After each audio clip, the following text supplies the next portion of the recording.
ladies and gentlemen, welcome back to the magical world of Saint Evilise, or at least the weird, magical, effed up version of it. Anyways, I once again am Item Kaiju, still coming down from the effects of last week's Warp in the West, but otherwise I should be okay. But joining me as always is Double RPG and Fighter Chaos. Nice. Item Kaiju, you say? No atoms? Yes! I have yeah. to say, those pesky dragon breaks. I know. Anyways, it's an interesting, I keep wanting to say evening, but obviously it's more like an afternoon. But yeah, mainly... Yes, should be mid-afternoon where you're at right about now. It is. But I was just saying, because I know we got the Tokon beta going on right now, and a lot of people are talking about that, so...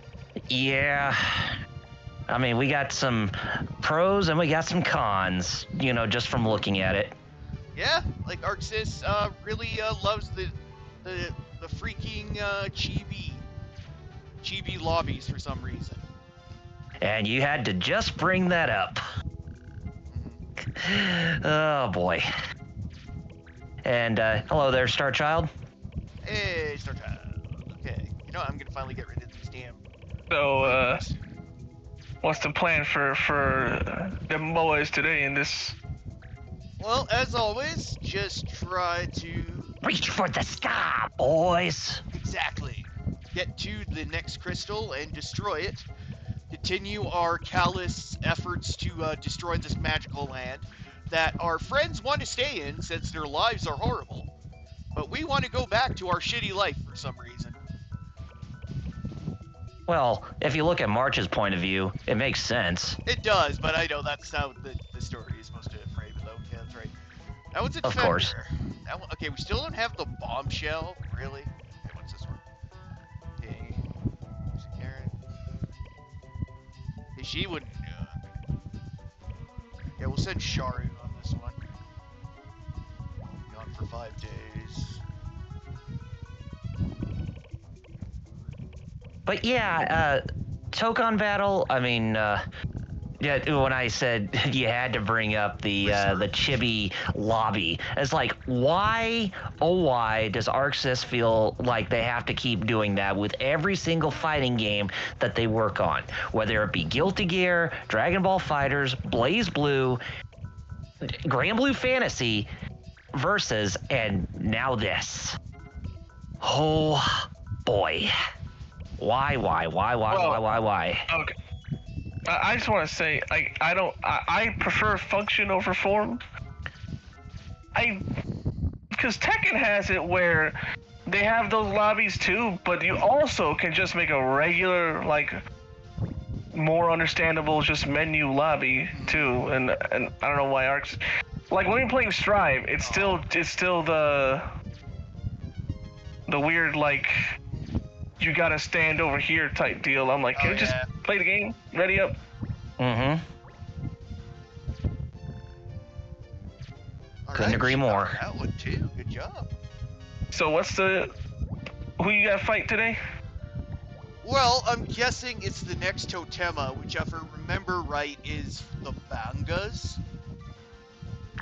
Yes, so the Banga, if I recall correctly, they actually have one of their totemas is based on one of the Lucavi from the original Final Fantasy Tactics, basically the Phantom Beast bosses in that game. You know what? I am going to try this out here. Starchild says, I told you Arxis is extreme hit or miss. Yep, especially these days. They can be. Yeah. Okay. And I still find it how a lot of people like to overrate them quite a lot when it comes to them working on fighting games, with them saying stuff like, oh, make this type of game, make this type of game, make this type of game, you guys are great. It's like, dude, they can only do so much at a time, and besides, they're not necessarily the only greatest fighting game developer in the whole wide world.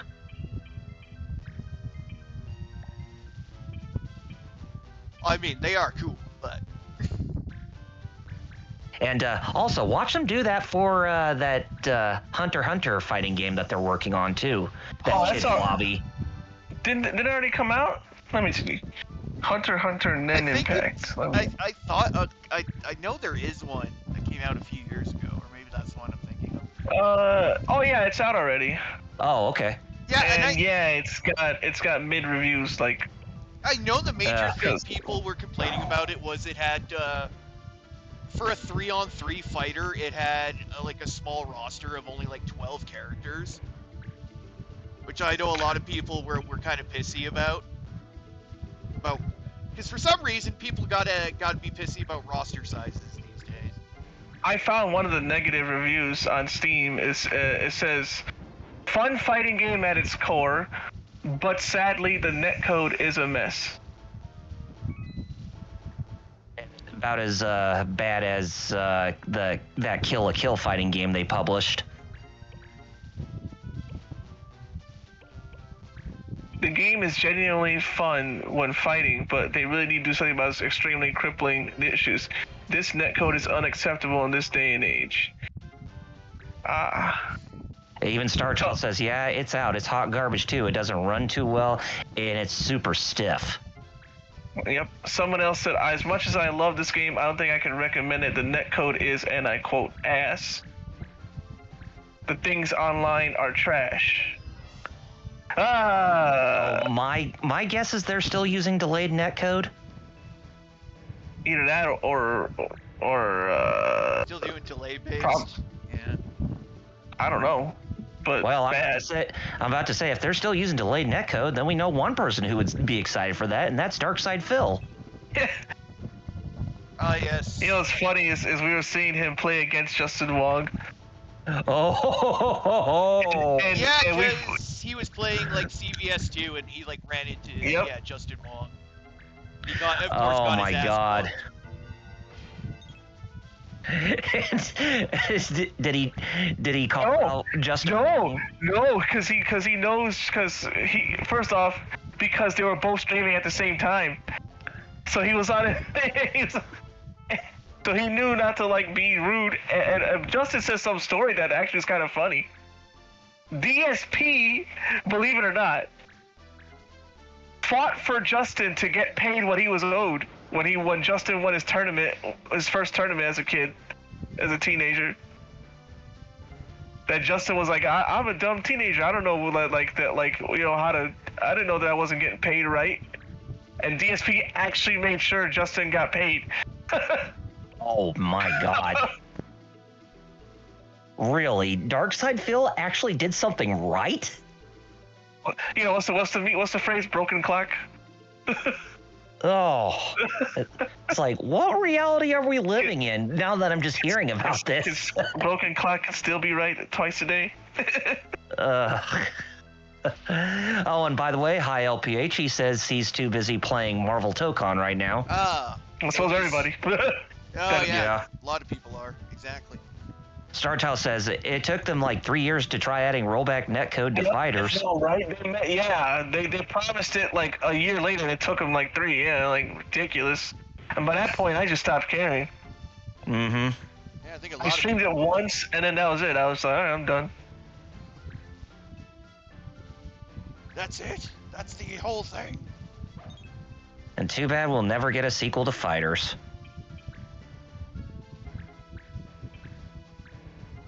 I guess that's what Tokon is now. The new Fighters. Because what I'm seeing, it's a lot like Fighters and MVC mixed together. Although, funny enough, they've been playing it pretty one-on-one. Like the other characters have mainly just been using as assists since you share a single health bar. Uh-huh.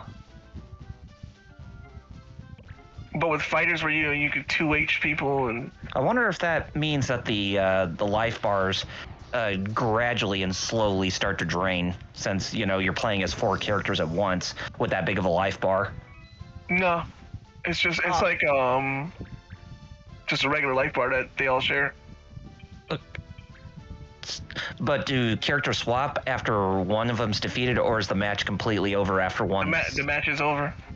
Oh God! That life bar is done. Doesn't matter who you're using. It's like in Tekken Tag Tournament. Tag tournament. Yep. You That's defeat what I was one gonna of- say. One health bar. You defeat. Yeah. Yeah, you defeat one of your opponent's health bars, then it's And all the over match's for that over. match. Yep. Oh, It's not like MVC where each one needs to get knocked out. even LPH corroborated and said it's a mix of MVC3 and fighters. Yep. That's for me just seeing it, but that's cool that he confirmed it. Actually playing it. Yeah. That is good to know. I applied for a job that I hope to hear from. Actually, no, not hope. They told me straight up, we will tell you. We're not gonna ghost you. And I'm like, oh, okay, cool. So, but I'm hoping I hear positive because Yeah, they same. pay. Let's just say they pay enough. Oh yeah, we're hoping for you too, man. Okay, Thank you. They better not be ghosting you, or else. I know, right after all that, we're not gonna ghost you, also, though, right? You know what? This is what I'm gonna say.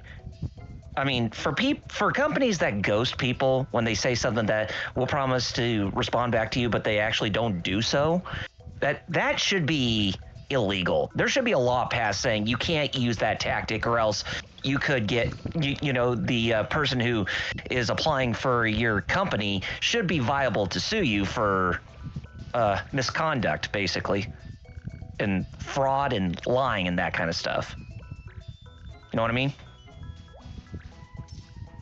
I hear you. Yeah, because seriously, that's scummy. Really, really scummy. And hello, Muteki. Bon voyage. Hello. Oh, he's leaving? I guess. Or that everything is a reverse day for him. Right?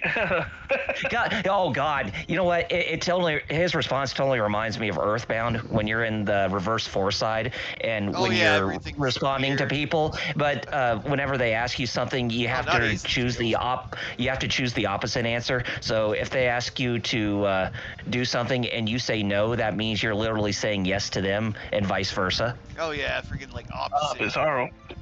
Bizarro world. Yeah, exactly. All right. You know, I just noticed something in the game. You probably explained it, but I didn't pay attention. Mhm. It said Bard Moon 18. Is that like the month and the day? And like Yes, that is the different events current happen? month and day. So, for Mhm. example, it is now King Moon first day. There are certain benefits and detriments depending on the month and I would say the day, but mostly the month. I think it's just a month, and it's not really that major. I don't think. Mhm. Oh, Karen! Oh, Oh, you bastard! You failed your mission. oh, Mind you, dang. she is our gopher. So, yeah. What a Karen, am I right? Well, that's why we called her that. Okay, she's going to Rhoda. She's got to go there for until we kill 3 people. I guess we'll take Royal Ruins, so we got to go to Nargai Cave. All right, let's stock up. So it's not like Elder Scrolls where like a certain day you get like, on this No, I day know what you it's a mean. Necromancer's moon and you can do stuff. Mhm. No, it's not quite that insane level, thankfully. It's the crystal, yeah. Yeah, I mean, it kind of reminds me of the original Final Fantasy Tactics, because the thing is, certain characters, they're aligned to whatever zodiac based on their birth month, and I guess they get benefits and detriments to them when that month arrives within the gameplay. I was gonna say, okay, don't use color magic, but use missiles. Oh, I can't really swing that one. Starchild says he went back up to Game Exchange and got that Spider-Man game. Good. That game's Okay, great. don't use fire. We can do that. Which one? Marvel Spider-Man or? The Spider-Man 2 PS2 game. Oh yes, the based off the Sam Raimi movie. Oh, that game is goated. It is pretty good, actually. Always goated, forever goated. Legit, one of my favorite Spider-Man games. Period, let alone movies. Spooderman, Spooderman. Muteki, I'm not sure what you're referring to, but I'm saying in Final Fantasy Tactics, whatever character's birth month is, they align themselves with a zodiac, and whatever that birth month that comes around to them, then they get benefits and detriments during the gameplay. So it's not in relation to Saint Seiya or anything like that, if that's what you're thinking. Sadly. Oh, that would be great if it was. Pegasus, do you Banga cry! Man, he boo screams so loud. That's just great. Downside, we have to deal with a Lamia, a fairy, what looks like, what are they called? Rock biters, I think. Well, no, Muteki. They are based off the Chinese zodiacs. Oh, no, not those zodiacs, but, like the ones that they use in Naruto based on the hand formations when they're doing jutsus. But no, just like based off the constellations. Just like Saint Seiya. Yeah.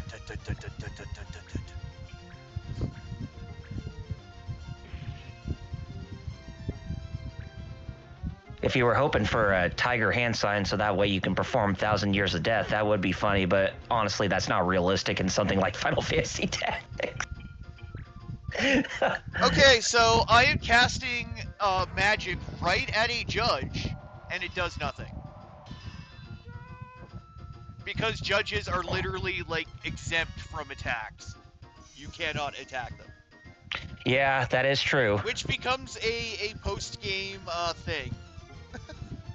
Because there is a couple post-game missions dealing with some corrupt judges, and yeah, dealing with them is a pain in the ass. One of those judges you could actually have as a permanent party member, but it's post-game. Well, yeah. And you probably know which judge that is. Well, I mean, I would, but I guess Metal would, yeah. I mean, he's in every goddamn Final Fantasy game, or at least somebody with his name. Yes.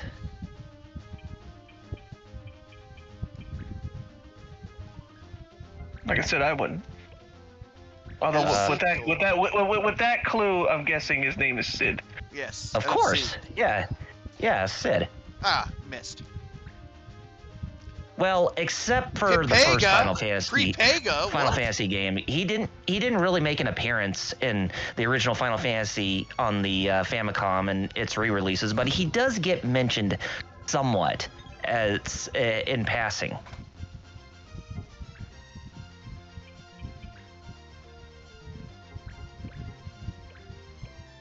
Did you know that the name Sid is actually Latin for master? Kinda. I mean, I know Latin, so I got you. Well, you know how Final Fantasy is very eponymous for using Latin overtones in their games, whether it be names, music, and that kind of stuff. Oh, it's Arabic actually. Oh, okay, never mind. Arabic. Because I'm like, I'm trying to think of all the Latin I know. I'm like, I don't. Yeah, Sid or Said, which means Lord or Master. Yeah, from Sid. Yeah. Yeah. Oh, that's right. I guess we should use. I'm really amazed. You know a lot of these. You know a lot of things in different languages, aside from Latin. I didn't even know you knew that about Arabic. There's some Arabic I know. Yeah. Starchild says, I took a bunch of mangas up there and sold them and got a lot of store credit over at that game exchange. Good. You can get a good price for it. And I bought me a couple more movies from Amazon. One of them's a 4K Ultra HD Blu-ray movie, and the other one doesn't even have one of them, but it's a Blu-ray movie from the Criterion Collection. The 4K Ultra HD movie is the original Blade Runner. Nice. Oh. And the Blu-ray movie from the Criterion Collection is It's a Mad, Mad, Mad, Mad World. That's a good one. I like that movie. I've been wanting to see that for quite some time. I like Buddy Hackett. Yep. It is a great ass movie, and it has Mr. Tracy. and it has a cameo from the Three Stooges. Oh, Moe's in it? No, all three of them are in it. Oh, nice. All three of them have a cameo in like one scene. But That, There's a that lot of was like a cameos big in that thing. movie. Yeah, that was a big thing at the time. Is they got all three originals to do a cameo in like the 70s. So yeah, or the Mutechi late says 60s. Yeah. Criterion's new release this month is Spinal Tap. I know. Speaking of Criterion, I know they managed to do a re-release on Godzilla vs. Biollante. Yes, they did, which is great. And I honestly am surprised that I did not even pick that up yet, since I managed to buy that one Blu-ray that goes for a god-awful amount of money on eBay. Yeah, the Miramax one, right? Yeah, Yeah, because that was the only yeah. release for that I could ever watch. I mean, I didn't have the VHS original or the DVD for it, so that was the only way I could watch it in Japanese. Yeah, Miramax, had the license for like the longest ass time, and they did nothing with it. Star Child, I believe it is based on the final cut for Blade Runner, the original, on 4K Ultra HD Blu-ray. Ooh, dang! Mont Blanc actually got hit with mantra magic. Dang. Starchild says, I got Persona 5 Royal, Metaphor, Fate Estella, Estella Link, Twilight Princess Wii version, and Spider-Man 2, the Xbox version. Oh. Yeah, Spider-Man 2 is pretty lit. Yes, it is. Unless you're playing the PC version, and then it sucks. But yeah. You know, I heard when it came to the Spider-Man games, specifically the ones based off the Sam Raimi trilogy, that Tobey Maguire actually had more fun voicing Peter Parker in those games than he did, acting in the movies. Well, true, because he actually got to fight a lot more villains because of the games. Well, yeah, I'm not sure if it's literally because of that. I think it's literally because when it comes to him playing the character on the spot during filming, it kind of might have put some, pressure on him to where he possibly might hesitate when trying to do well with the character. Whereas if he's doing a voice role, then he has a lot more confidence. Yeah. Then again, these days, I don't know. I think Toby's kind of phoned it in unless he's screaming at his family and destroying his house with a crowbar. Oh, you're talking about that movie where he has PTSD. Yeah, Jarhead. Yeah. Oh boy. I remember seeing a clip of that movie and oh my god, his character. Woof. He has serious issues. I forgot that this is one of the ones where you have to, destroy something. Yeah, because I believe these help give you access to the Totema Crystal. Yeah, they open up the... I think they open up the next mission, which is where you do it. And, of course, we're out of range for the ninja.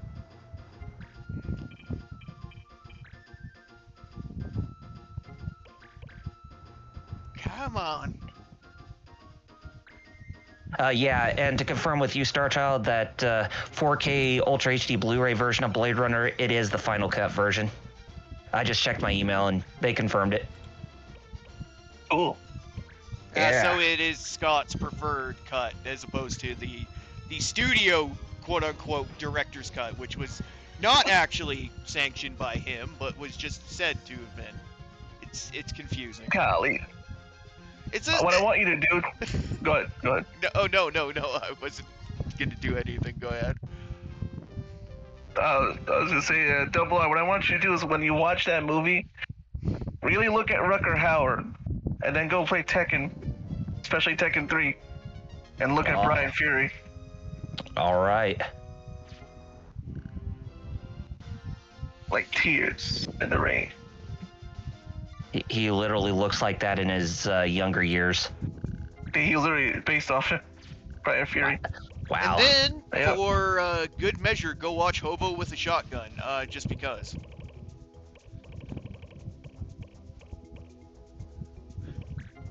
Hobo with a shotgun. When did that come out?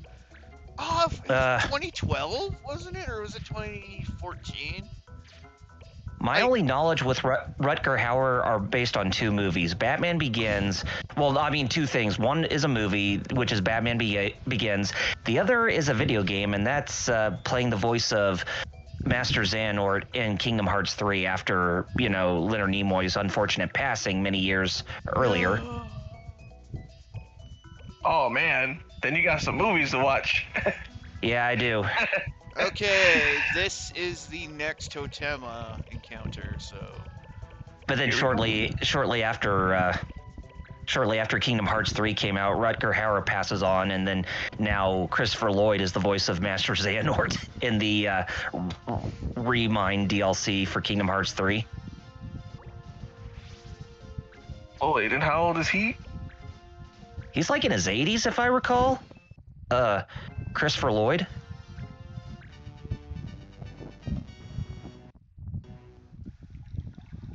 Well, anyone that's good enough to be in the Oogie Loves Big Balloon Adventure is good enough for me.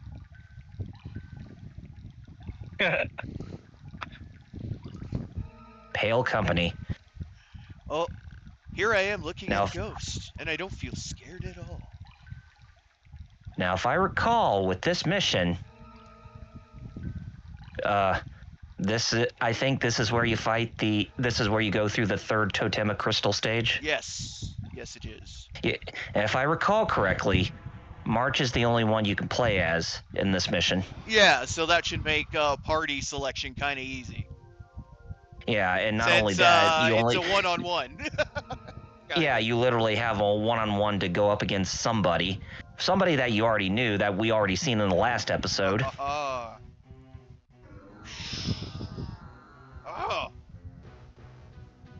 Dragonus! A Totema! It absorbed the ghost! Intruder!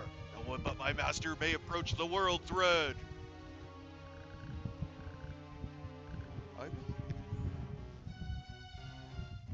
Yeah, this is the boss that's based off the Lucavian Final Fantasy Tactics.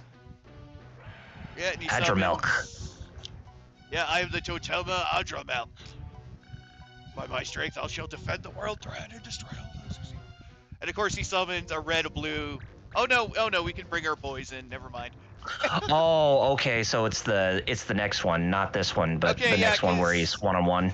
Okay, yeah, this one is just, you gotta fight like 3 dragons plus the Totema. So. Yep. Starchild says there's only slight differences between the final cut and director's cut. Yeah. For Blade Runner. And I know the whole thing of whether or not Deckard's a replicant, I know is another big thing between cuts. Because earlier ones are more ambiguous, whereas later ones are more straight up. But yeah, there goes our ninja. Nice. Oh man. Damn. Well, that's why we got this little thing called life. Adramelk. Basically, Adramelk is a goat. He's not the goat. He's literally a goat, not a dragon. And he's based off the Capricorn zodiac. Well, he's associated with the Capricorn zodiac, especially in Final Fantasy Tactics.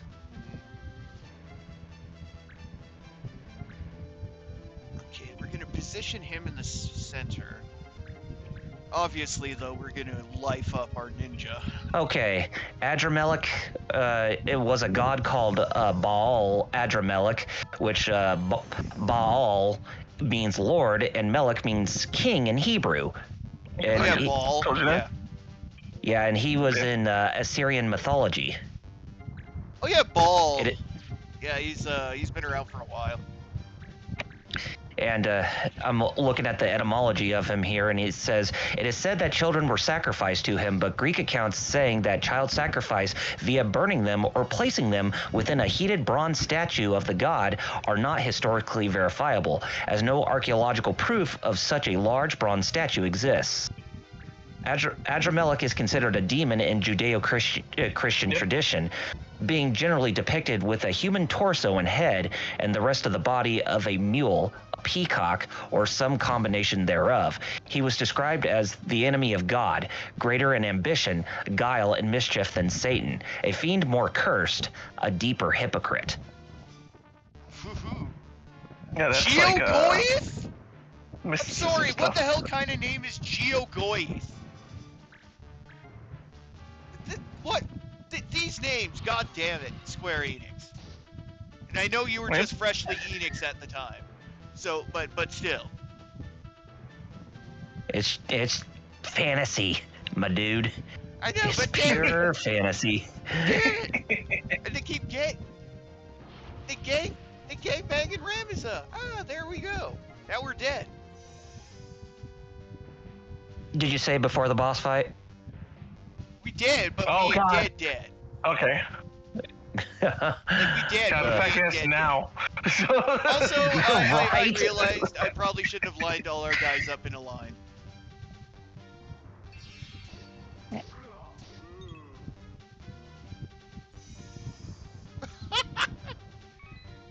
Well, that's why we got Phoenix Downs.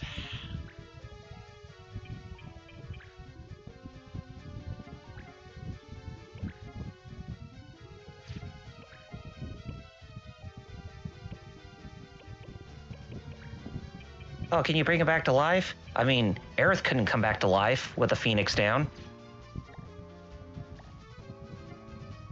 Oh, unless you equipped, the secret materia and went to the North Crater, and did the Hoochie-Coo. And then she would come back to life. Oh boy, dude, you are literally getting your clock cleaned. Well, worst case, obviously, save just before we went in, since I'm not an idiot, so... If worst comes to worst, we just try again. Or maybe try to spread out a little more. Yeah, just make sure that none of your characters are in aligned formation.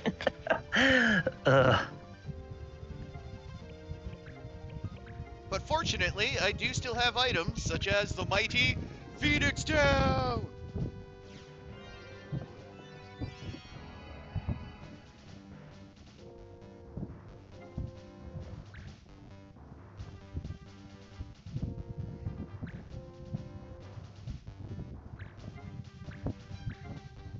Oh, that bolt breath does terrifying damage. Holy man. Holy mackerel. Yeah, these dragons don't play around.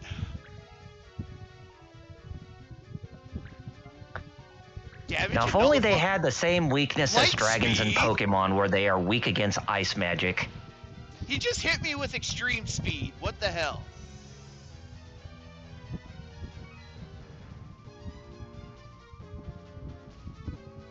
Damage and ignores reaction. Well, at least we blinded the blue dragon anyway. Gives his ice breath a low hit percentage. Oh, and it immediately It connected. Oh. Kills. You see, this is why the hit percentage is bullshit in games like these. Friggin' Super Robot Wars is the worst for that, too. Know what I mean? Oh, yeah. Ugh.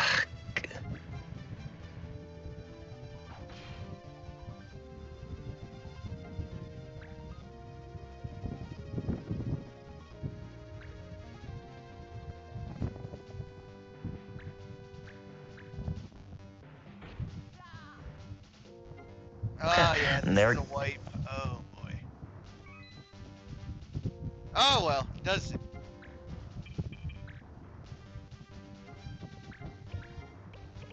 Well, folks, it was nice knowing you. Well, here we go. We gotta restart, I guess. I don't know. Here we go. Here we Here go. we die. Oh, you did 2 points of damage on it? Ooh. I know. Yeah. Yeah, so Light the speed! Oh. Oh. And I love how he has to give him points, too, before we game over.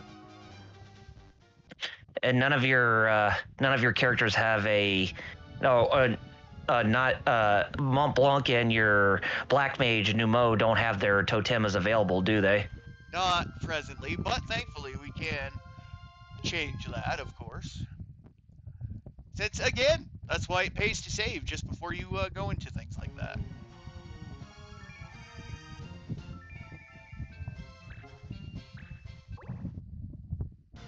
Aha! Okay, let's see here. I was trying to see if there's any laws that might help us in here, but they're dragons, so not really. If we're facing another clan, that might help, but because they're dragons, that's a little more sticky. But Game over. There is one idea though. Okay, what we got there? No steel and no. Oh. I'm trying to harvest you for. There we go. No healing. No healing and no defending. This should be an interesting battle with the Cyril band. Because we are not allowed to heal. Oh God. Fortunately, that is a two-way street.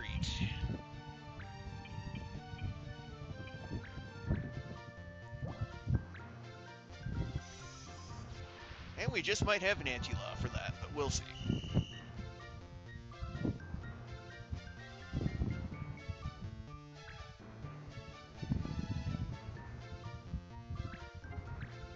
Guys tried to steal our money, damn it! This damn pickpocket didn't work. Oh, but damn, are these guys like, are these highwaymen or something? Because they got a lot of thieves on them. Hey, a bunch of Wayne Newtons. Oh, it is Nikolai, the woof woof.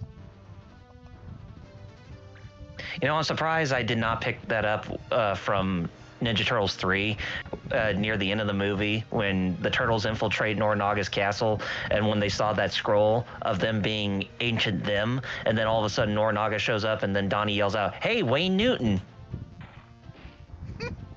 Wayne Newton. Because when looking at Norinaga in that movie and looking at a picture of Wayne Newton, oh my God, they look nearly identical. It's not even funny.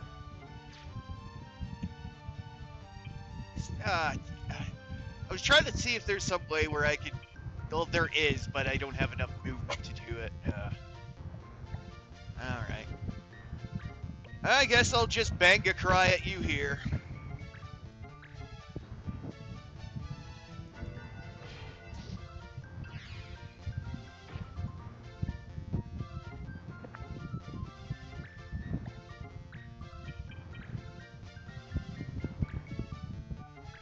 Oh, the month of September is already upon us, folks. It is. Quite quickly. I'm sure there's a lot of people who are still loving or hating Silksong. Oh yeah, that I didn't even know about that till yesterday, where that people weren't that it didn't. I was like, wait, what? What? It's all glitchy or rushed or whatever? We don't have an anti-heal. Hello? Yeah? Yo. So, you heard what I was asking? Yeah, about how the people are saying that the game might have potentially been rushed out. And So that's why what ended it up was? it might have been if it's that glitchy, but I haven't even experienced the game. And you know, to be honest, I haven't played the original Hollow Knight either, and I really should. I mean, I have both of them on Steam now, but yeah, it's just, if that's the case with Hollow Knight's delivery, it's like, oof. And this is why game engines such as Unity are still not fully stable. Too true. I mean, sure, it's a very easy, a much more easier and more, a more open engine to use for something like game development, but still, it's not a perfected engine where bugs and glitches are less prone to happen, you know? And it really makes me wish games like like game engines for the older games like we grew up with, makes me really wish those would return, because even though that the developers spent a lot of time with polishing a lot of the bugs in their games, they still looked and played very functionally for what they were. They did. They actually worked, So usually. yeah.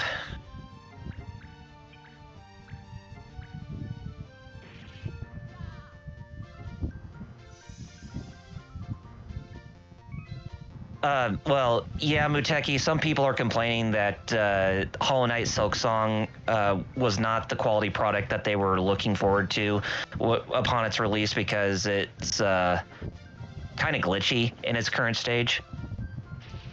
But then again, a lot of people made the same claim about. Well, I mean, journalists made the same claim about Lost Soul Aside. But a lot of people spoke openly about it and said it's actually not that bad of a game, because it wasn't trying to be a AAA experience. That's true, and some people forget that not every game is trying to be a AAA these days. Star Child says, I think it's a dev culture thing now. Yeah. I think so too. Woo.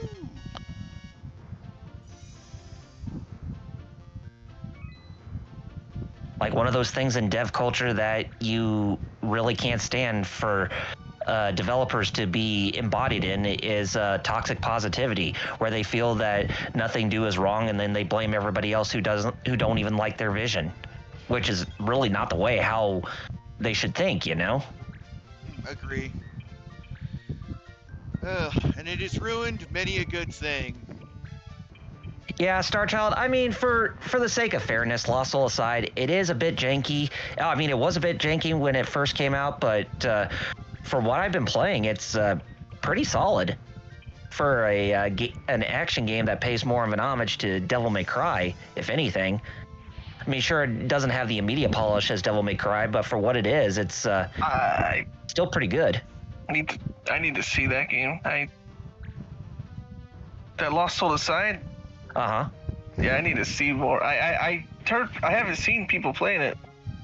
I know it came out, but I haven't actually seen anybody stream it or nothing. No, yet. I get you. Yeah. My biggest complaint is that the story is is really mid, because it uses the same tropes that we've seen in many other games. But then again, the story really isn't that prevalent for an action game like that, so it makes sense. What you're there for. Yeah. Yeah. Because I remember you saying you liked it. It's funny. I still haven't seen other people play it yet. I'm like, dang, I want to see it. Mm-hmm. I want to at least see it for myself. Was that developed in China, or was that a I don't know who developed it. Yeah, it was a Chinese developer who worked on it.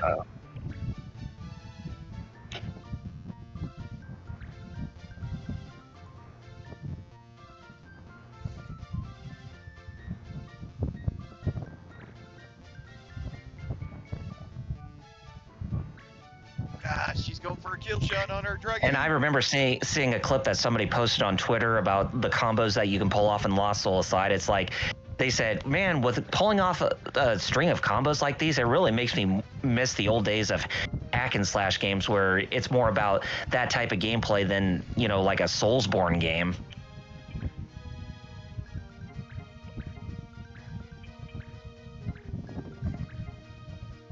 Agreed.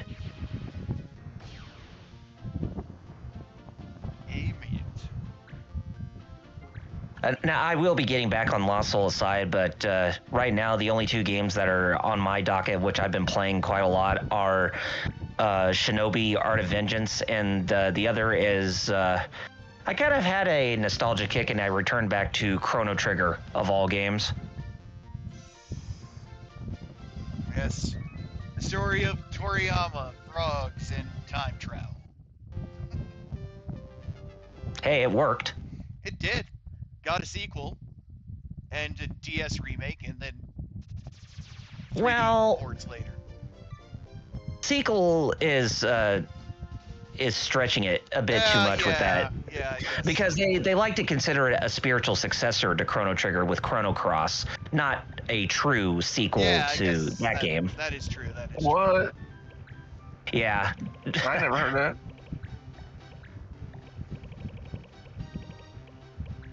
I'm just saying I never heard it. I didn't say it wrong. Right, but you heard him say that they went by that line of thinking for that game, where they don't judge Chrono Cross being a sequel to Chrono Trigger, even though it's still set in that same continuity and franchise. Nar guy. Starchild says, yeah, Cross is like an AU type thing. Because I just know that I really, as a kid, I remember like wanting to play it and like learning about it, but yeah. But I will say, for the sake of fairness with that game, it's pretty good, despite the craziness that it goes for. Did you ever play the Switch one? I'm guessing you did. Yes, I do have Radical Edition on the Switch. Or Radical Dreamers Edition. That's what they called it. Yep. I don't know why I'm thinking of Naruto. We are radical dreamers instead of fighting dreamers. Even better than fighting radical dreamers. I guess but the thing, it really sucks that the game didn't really have that mass appeal as Chrono Trigger did, and I think it's because a lot of people really missed Akira Toriyama's art style for I did. I think so. that wasn't in the game. Yep, that was me. I was one of them. It was the lack of the Goku sauce. I was like, wait a minute, where's my guy? Right? But then, then I said, then I was like, okay, you know what, I want to play it. Then I never did.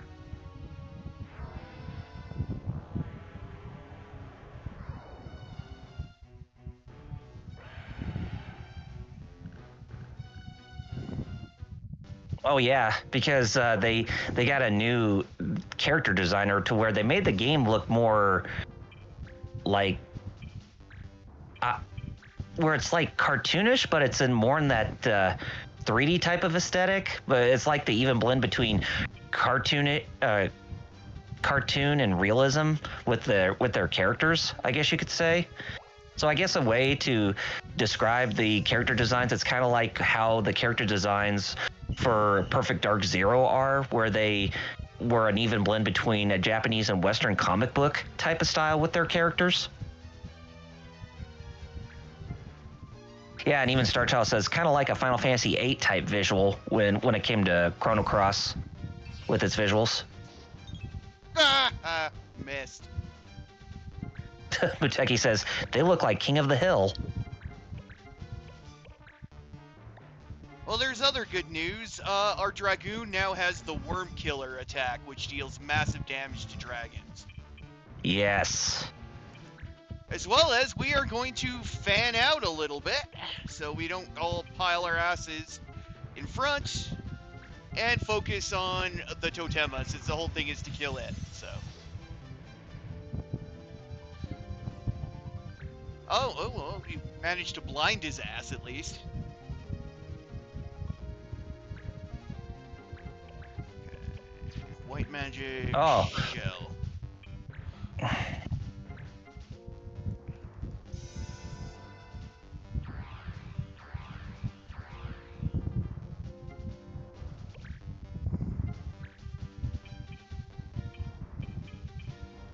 But, you know, speaking of the Chrono series, it's really sad that we're never going to get that third game of what might have been Chrono Break.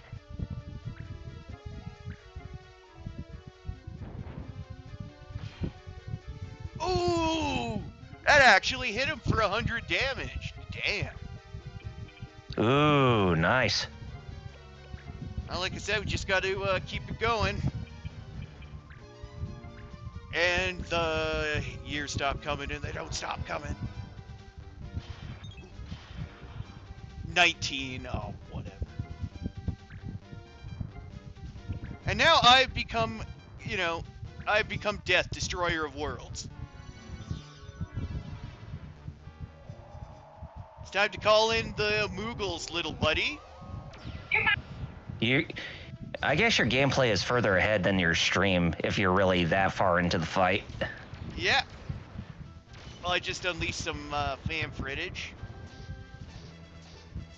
which did very little damage to everybody.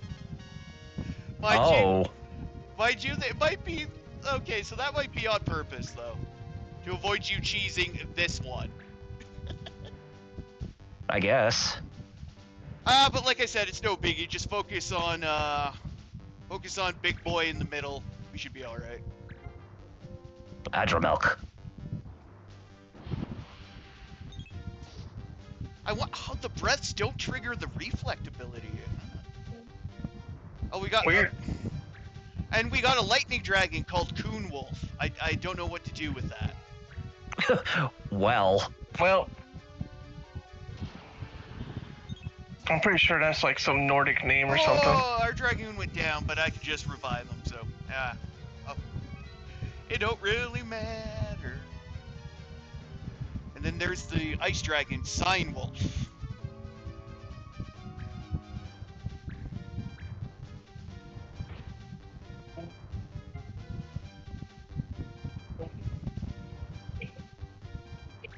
Uteki said, I pulled a blue eyes.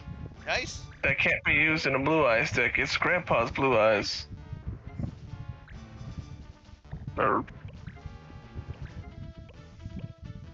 Okay, was fire? Okay, I know what is immobilized. I'm I think pretty- fire is disabled. I'm pretty sure that Grandpa wants his blue eyes or else he can't see.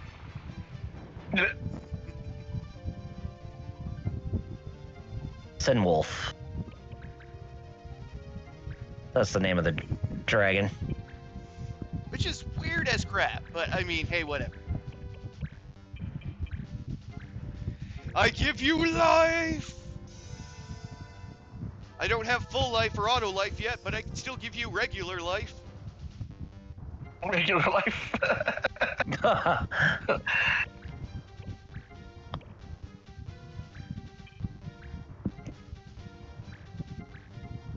Okay, can we land a second beatdown in a row? Yes, we can! For 100. This is doing. This is doing like.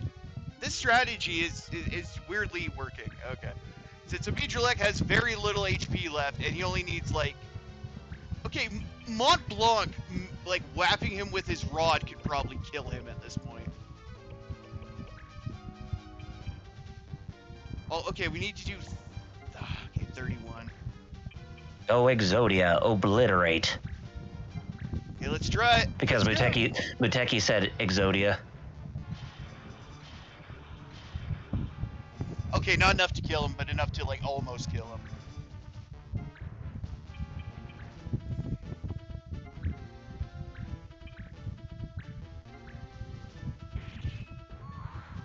And there he goes. Excellent. Way to stay your course. And we Nice did- work. I was hoping to use Worm Killer on him, but we didn't get the chance. Oh well. Oh well, can't win them all like that. I mean, Worm Killer's still something good to have for the dragons that pop up later, so. Of course. Oh wait, and also if I remember right, this is the point in the game where I think, what is it, one of the dragons just stops appearing for some reason, and if you're trying to be a hunter and morpher, that you can't catch them anymore. Ooh. Yeah, because there's like that, and I think, what is it, the Red Goblin? I can't remember what they're called again. But there's a certain point where you can't get them anymore, so you have to get them before that, or else they're gone forever.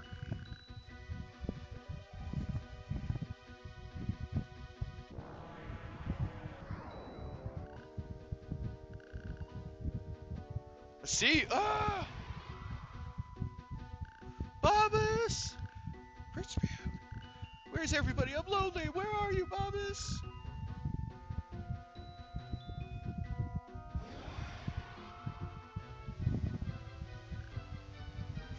Now let's say you're right, and there are two worlds.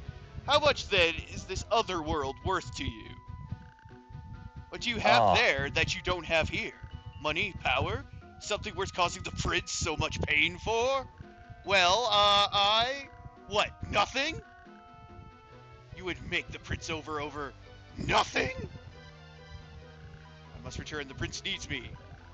Next time yes, because there is a point where you do have to fight Bobus. So. Yeah. Lavos? Bobus. But yes. Oh, okay. Oh, we're going to the year 1999 AD? Okay, Oscar got Fire Veil as well. Okay, that's good. Well, everything is boiling down to us saving the world in that time, or in that year. Same for me, since I said I'm playing Chrono Trigger right now. Yes. Not currently, since we're streaming, but I'm almost at the end of the game, where I'm going through the Black Omen just to get to Lavos that way. Oh, Nelly actually completed her dispatch. Good job. Well, we don't need any more people at the moment, though. Thank you. But we do have a new city, the Baguba Port.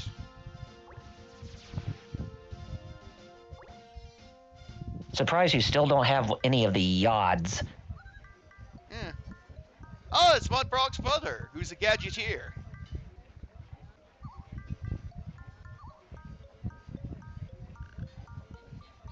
Basically the lawless zones. Oh, yeah, the Jaggeds, yeah. Yeah, we'll start seeing them soon. Yeah, I mean that's how people would normally say it. I mean when they look at it first sight, but but I don't think they realize that the name is actually German. So you have to say it like they do. They say Jagd. Jagd. Ah, good job, Jagd. Hey, who? Jagd together. No, I was. Do what? Rumspringa. Gress Krendrak? What's Jugs? A place where judges can't go. It's a lawless zone. Oh, this is where we finally learn about it. So there's no penalties for breaking laws? Sounds great! In fact, they avoid them like the plague. Oh, why? It's true there are no laws in the Jaggeds. The lawlessness comes at a steep price, Kupo. Death, Kupo. I don't get it. Oh, I saw that mouse running on the screen. He always runs. Are you sure it was an ant? I could have sworn it was something else entirely. It's an ant. That's good stuff. Oh yeah, I still love it whenever I bring that up every now and then. I remember saying that the first time, and you were like, "You see nothing."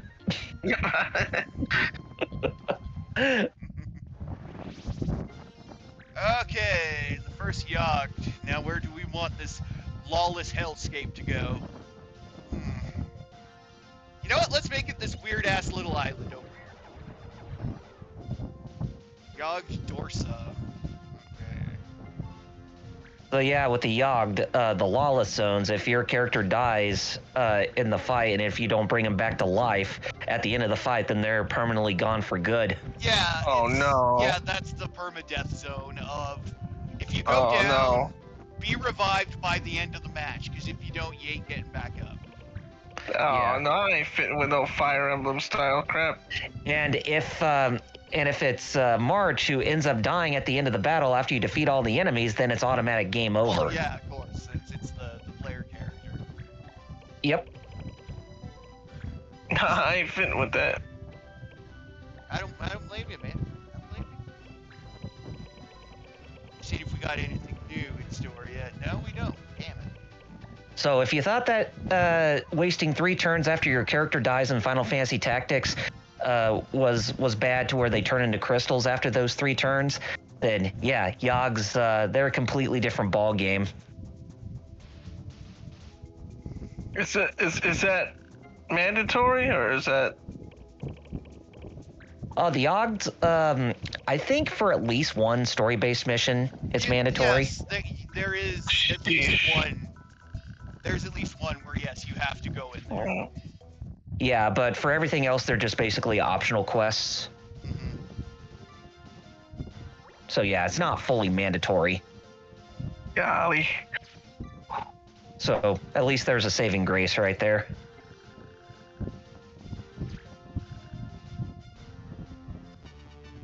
We're just trying to tell you where you're supposed to take a letter, asshole. Now he wants to fight us?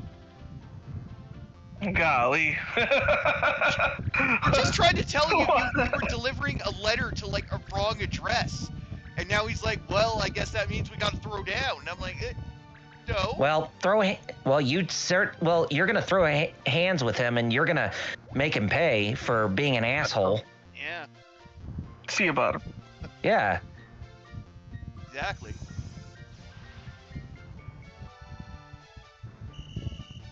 He's like, I'm willing to turn the left cheek. Oh, hell no.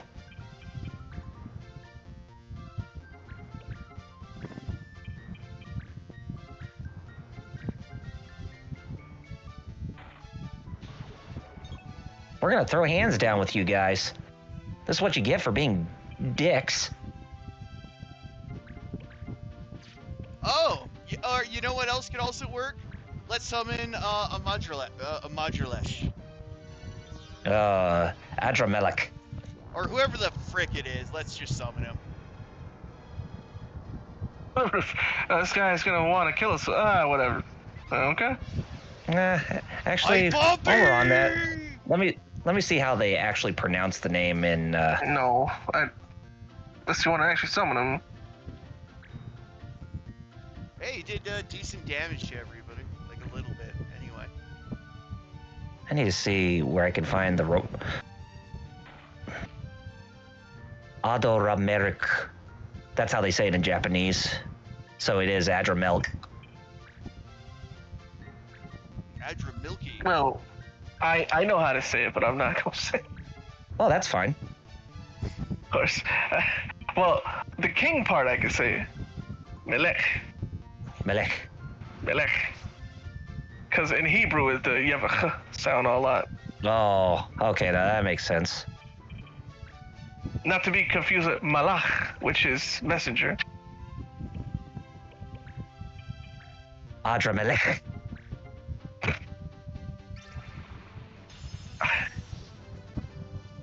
So a malach is messenger and malachim is messengers. Ah, good to know. Was the word that you would translate to as angel. Oh. But it just means messenger, really. Because angelos in Greek is also messenger. And in English, we're like, well, we want to talk about the spirit one, so that, we kept angel for it, even though, like, it just means messenger. You can be a human angel. Because if you're just a messenger. And this is why I need to do my series already. Yes. Yes. You've held off on that for how long? What? 4 years I've been wanting to do it? Yeah.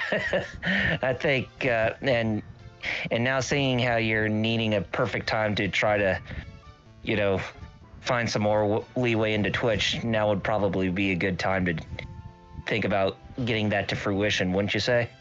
Yeah. Yeah. Well, as long as you don't wait 11 years and, put your kayfabe brother in a vegetative state. Ooh. And then go on and have a monologue about how this is your 10-year plan coming to fruition. Get your brother back for burning down your funeral. Mont Blanc!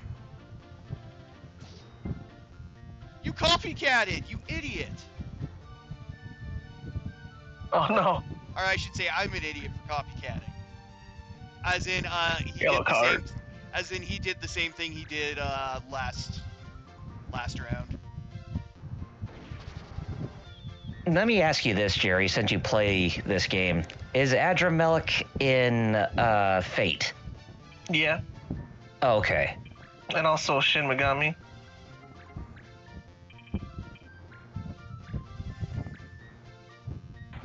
Really? In Shin Megami Tensei? Well, yeah. Also, I believe it's like the main bad guy in not Castlevania, another game. Or it might have been in a Castlevania.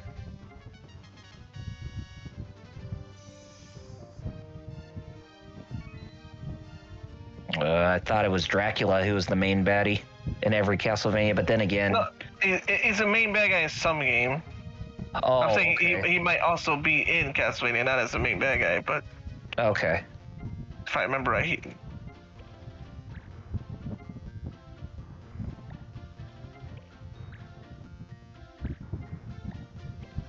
I think the name Baal was the final boss in Bloodstained Ritual of the Night.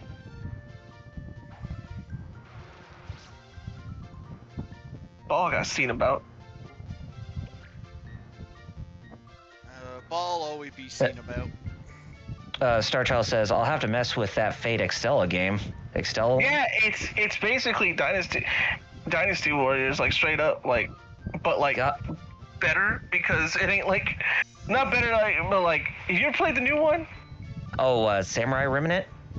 No, the new Dynasty Warriors. Oh, Origins? No, but Yeah. I'm meaning to wanting to pick it up. Oof, that game is hard. Oh, really? Yeah. Is it part of PSN's free games? No, I played the demo. Oh, the demo. Okay. Really, that spike I in was difficulty. getting worked. Yeah, I was playing on normal. And they were like, you failed each time. I'm like, what am I? I help this guy. I am. No, you failed still. Like, what in the world? Like, cause I'm barely doing damage to, and then like when I get there, like, nope, you're at my allies apparently all just like getting killed. And then game over, cause they're supposed to stay alive. But Fate Extella has like similar stuff, but it's a lot, much more manageable. Oh, okay. No doubt. Alright.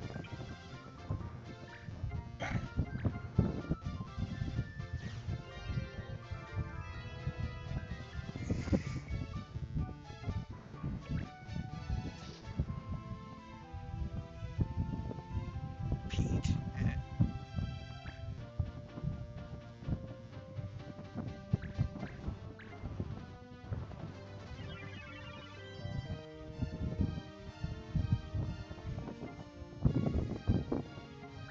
Let's take a look at the etymology and symbolism for Famfrit while Metal is going through this battle. You know, just give some trivia every now and then. Yeah, that is interesting. Okay. Famfrit's title alludes to the Cloud of Darkness, which is the main villain of Final Fantasy III, using her exact name in the Japanese version.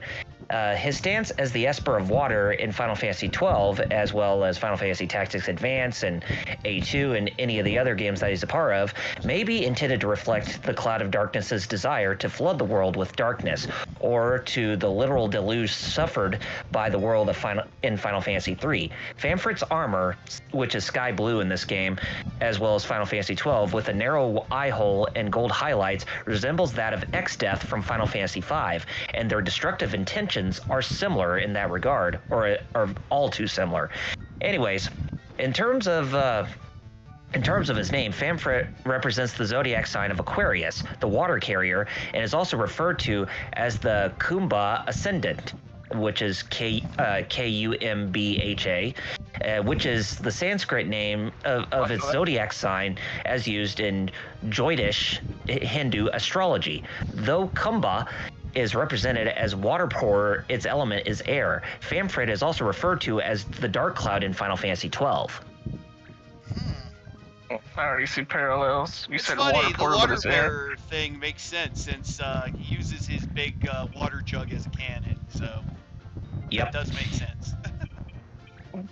The nymph Aura, where we get the word aura from, was one Oh, okay.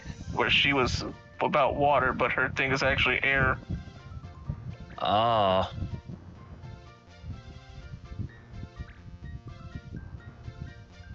I really need to do that already. Am I? Pulling this. I'm about to say, am I giving you some cannon fodder to get that in the works? Hey, maybe I need to. I mean, I had nothing to lose now. Shoot, I'm.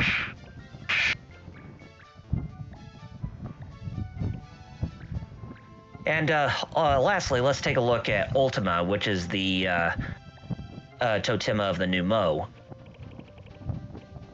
It pretty much just has etymology to it, so no symbolism or anything. But anyways, Ultima means the last in Latin in many Latin-based languages. The word is an inflection of ultimus, which is the superlative of ulter, which means, quote-unquote, that is beyond.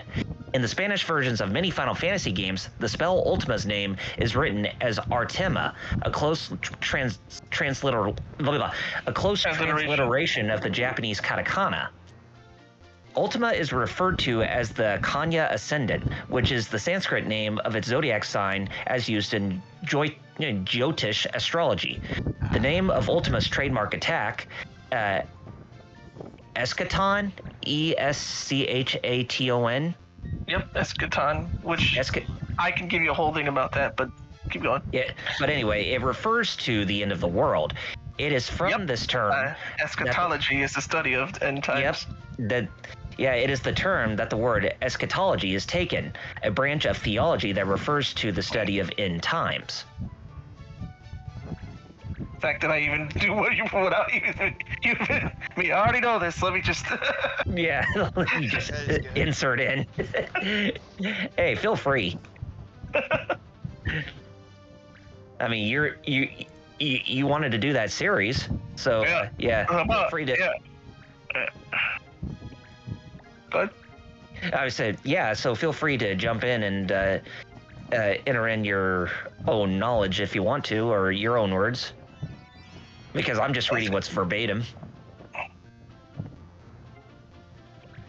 Here's a fun fact about Ball. He got seen about.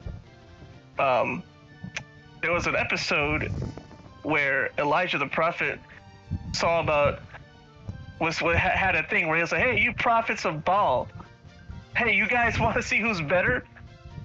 And they're like, "Bet." And he was like, "All right, send fire from heaven." And they were like, and they were doing everything they could.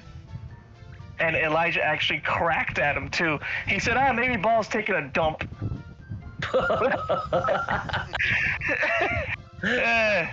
Scream louder for him. He actually said that. And then Elijah just said, "God, can you send fire?" And then like fire was sent and killed all of them too. Except for Elijah.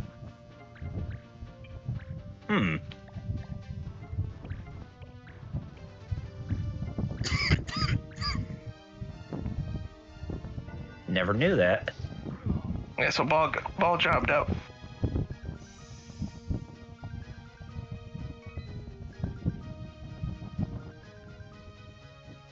I'm reporting this to the authorities. Well, I hope you do. Yeah, I was looking at the etymology for the other two totemas, and there's not one for the Vieira's totema, which is Exodus. Really? Mm-hmm. Is it because it's obvious, or? I think so, probably. The great exit. But there is a little bit for the Hume's totema, which is Mateus. Oh. Mateus is the Portuguese form of the name Matthew, which means gift of God. Mateus's name is taken from Emperor Matthias, the main antagonist in Final Fantasy II, the real Final Fantasy II in North America. Oh, yep. Not the one that we got in North America all those years, which was Final Fantasy IV in disguise. Yeah, the real two, not the fake two.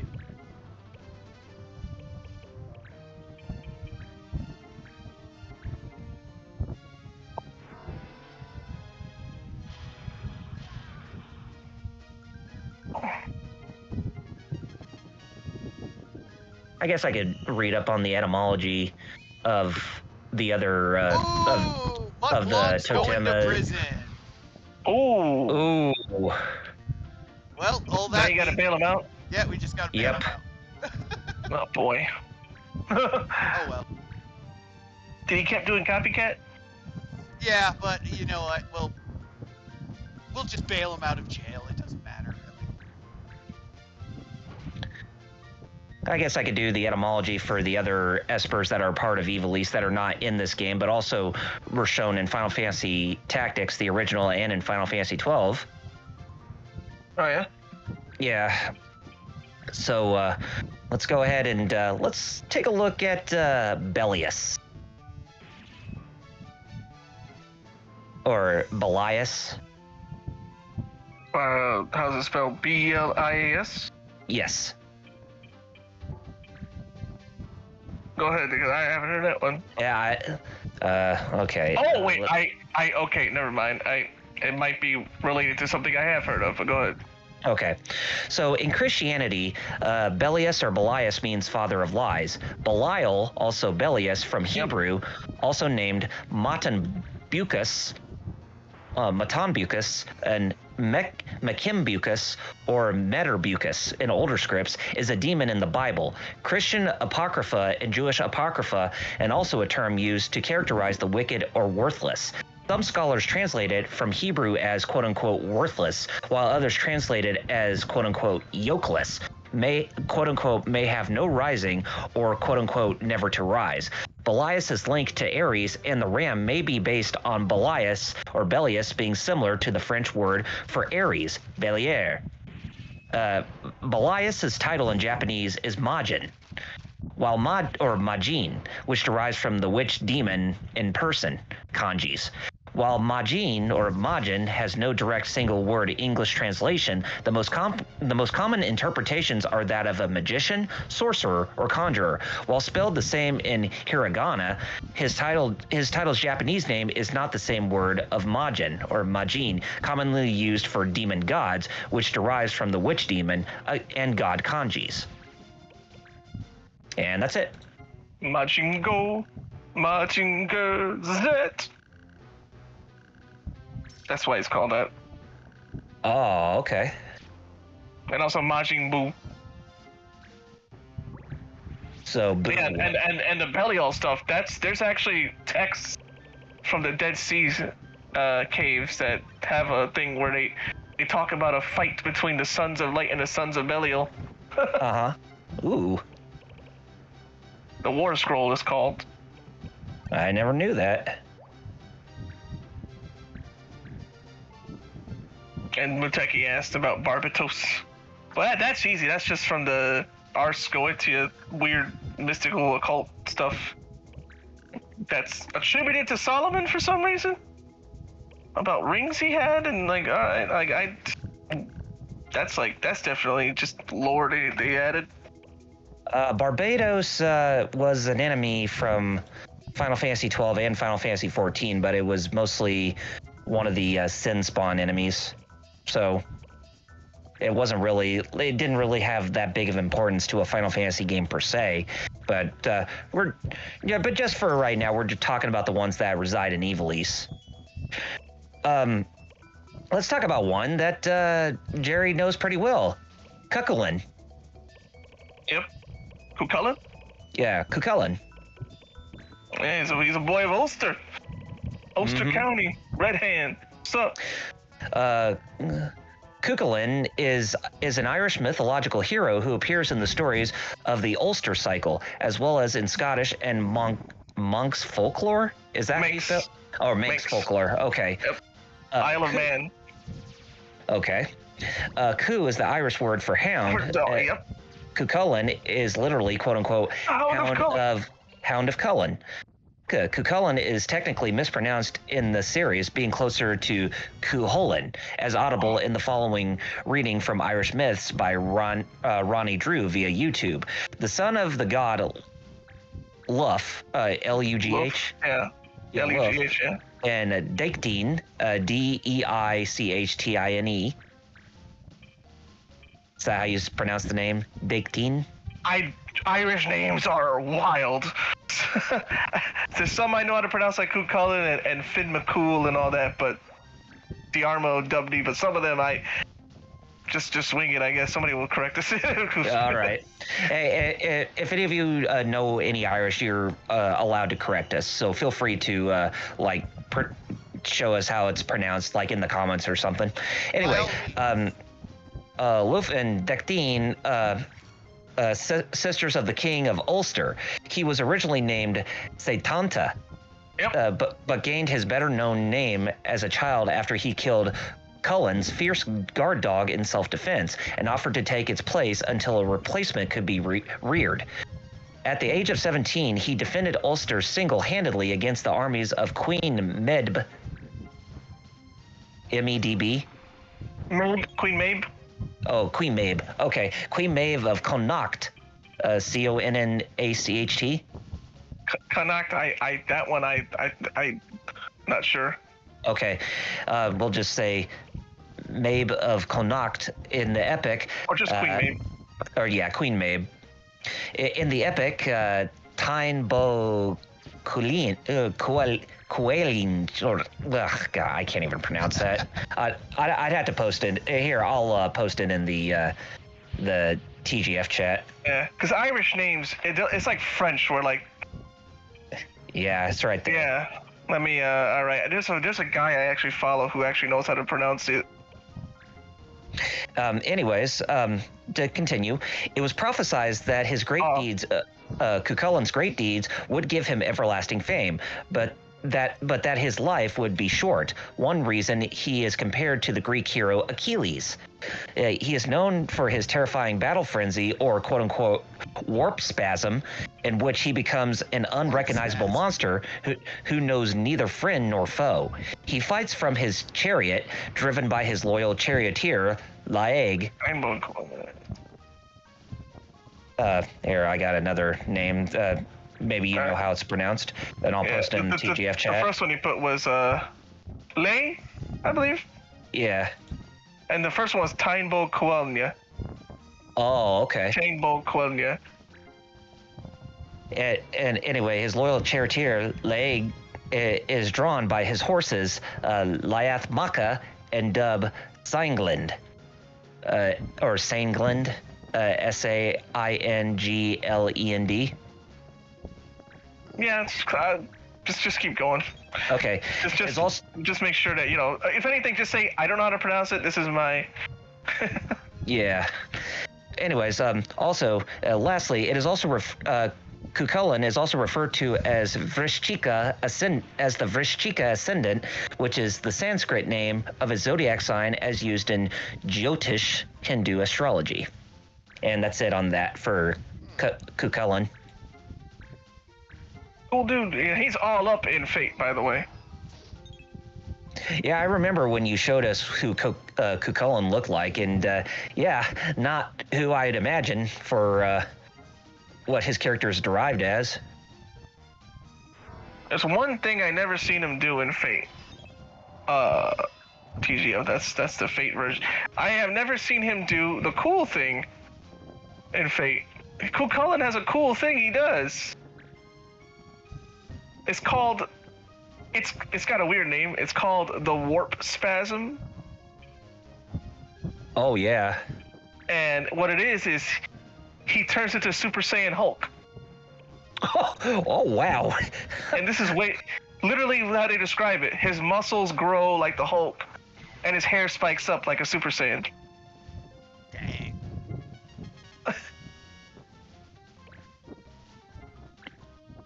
Oh, here's an interesting one. The next Esper or Lucavi or whatever beast in Evilis's world that we'll talk about with its etymology is Zalera. Zalera is also referred to as the Mithunda Ascendant, the Sanskrit name of its zodiac sign as used in Jyotish Hindu astrology. Zalera's name may be an anagram of Azrael. Azrael is an angel in the Abrahamic religions known as the angel of death. Yeah. It's like a tradition thing. Yeah. Okay, so next up is Shemhazai. Let's see if they have any etymology on that. Yes. Sounds familiar. Shimhazai is derived from the name of the fallen angel Samyaza. Samyaza is a fallen angel of, Samyaza is a fallen angel of apocryphal Jewish and Christian tradition that ranked in the heavenly hierarchy as one of the Watchers. She is also referred to as the Danis Ascendant, which is the Sanskrit name of the zodiac by the way. sign. Do what? I have the Book of Enoch where you read about that one. Oh, okay. I actually. Oh, it's next. It's on my couch right now. Oh, nice. So, Danis Ascendant, the Sanskrit for the zodiac sign used in Jyotish astrology. Next up, Hashmal. Or Hashmal. Quick interjection. How's Metal looking right now? Pretty good. Oh, Looking okay. pretty good. We're fighting a bunch Just of make sure, like, just make sure you're not like talking while he's like, "Oh God, he's getting killed. We need help." He's kicking their asses, so he's. So far. That's good. And then they're pretty good. Okay. Hashmal has some etymology and symbolism to him. Anyways, and I'll read them off to you. In modern Hebrew, Hashmal means electricity. Hashmalim, Hashmalim. What? Hashmalim. Yeah, Hashmalim. Thank you for interjecting that. Hashmalim is the Jewish second order of angels, translated as golden amber ones. Amber was known for its static charges in antiquity and the basis of understanding electricity. The leader of this order is named Hashmal. Hashmal's name and role are based on the angel hierarchy of the dominions, also known as the Hashmalim in the Jewish scrolls, who are tasked in regulating the duties of lower angels. He's also referred to as the Simha Ascendant, the Sanskrit name of Jyotish Hindu astrology. Hashmal's attack, Roxor, is called Rakyu in the Japanese version. R-O-X-X-O-R. Rakyu. Terry Bogard, Rock you. As well as some other translations, such as the Italian translation. This is a nod towards the band Queen. One of the game director Yasumi Matsuno's trademarks is to pay homage to the rock band Queen in his works. Rakyu has been changed to Roxor in the English localization, a likely play on internet slang. No, really? That's interesting. How are you looking at now? Oh, by the way, any of you guys, is there stuff coming out this month? Yes, Final Fantasy Tactics: The Evilise Chronicles, that comes out at the end of this month. Which Is it included in this game? No. It's just based off the first Final Fantasy Tactics. No, it's right. It's a remake Yeah. of the But- first one. Yeah. But Square Enix says that if that game does successful sales-wise and review-wise, then that may lead to a game like this, which Metal is playing, to get a remaster in of I was gonna itself, say- as well as more tactic-style sequels. I was in the gonna say future. I could see them just putting out this and A2 as like the advanced collection or like the Tactics Advance saga or something. I could see that. Yeah. Like play it in HD with save states, rewind, and all that other crazy shit. Actually put in a decent item management system. Okay, the next Esper, Zeromus. Zeromus, the name, is a reference to the final boss in Final Fantasy IV. Zeromus is an extended version of Zemus, which is Amharic for prayer. Is that how I... Yeah, Amharic. Yep, that's a Semitic Yeah. language. Okay. So perhaps because of the added word zero, it means no prayer. He is also referred to as the Karka Ascendant from Jyotish astrology. Okay. So yeah, if you remember that boss in Final Fantasy IV, the final boss, then that's where he's based from. Okay, so next up, let me take a look at Exodus's Final Fantasy 12 page to see if he actually has. This one has etymology to him, or to the summon at least. Okay. So Exodus is actually a mistranslation of Exdeath, the main antagonist of Final Fantasy V, and his name and title relate to Exdeath's origin. Exdeath's body resembles Exdeath's night form, albeit with a different head. The twisted roots and branches that surround Exdeath reflects Exdeath's origin as a sentient tree. Exdeath's goal is to reduce the world to a state of nothingness, which is identical to that of Neo Exdeath, his final form in Final Fantasy V. And the final boss, obviously. Exodus's title is the Judge Sal, in which the Sal part within the name refers to the type of tree native to northern India. The Exodus, from Greek, quote-unquote, going out, is the character story of Israel. Its message being the Israelites were delivered from slavery by God and therefore belong to him through the covenant. It tells of the enslavement of the Israelites in Egypt following the death of Joseph, their departure under the leadership of Moses, the revelations at Sinai, and their wanderings Sinai, and their wanderings in the wilderness up to the borders of Canaan. He's all Canaan. Okay. Canaan. Oh, Canaan. Okay. That's the English way of saying it. I mean, you're not wrong in Hebrew, by the way. Oh. I'm just making sure like English speakers understand. Oh, sure. And he's also referred to as the Tula Ascendant in Joitish astrology. Okay. Oh, Star Child says something. Exodus is the name of the server that he's on in Final Fantasy XIV. Oh, really? Well, when I was playing Final Fantasy XIV, I was in the Sargatanas server, so I wasn't in Exodus. Would you go back to it? I've been, it's funny that you mentioned that because I've been contemplating on possibly returning to Final Fantasy XIV at some point. And that really depends on, how the prices are going to reflect for my Disney Plus account in the future after Hulu is completely absorbed into Disney Plus. But we'll have to see. Right.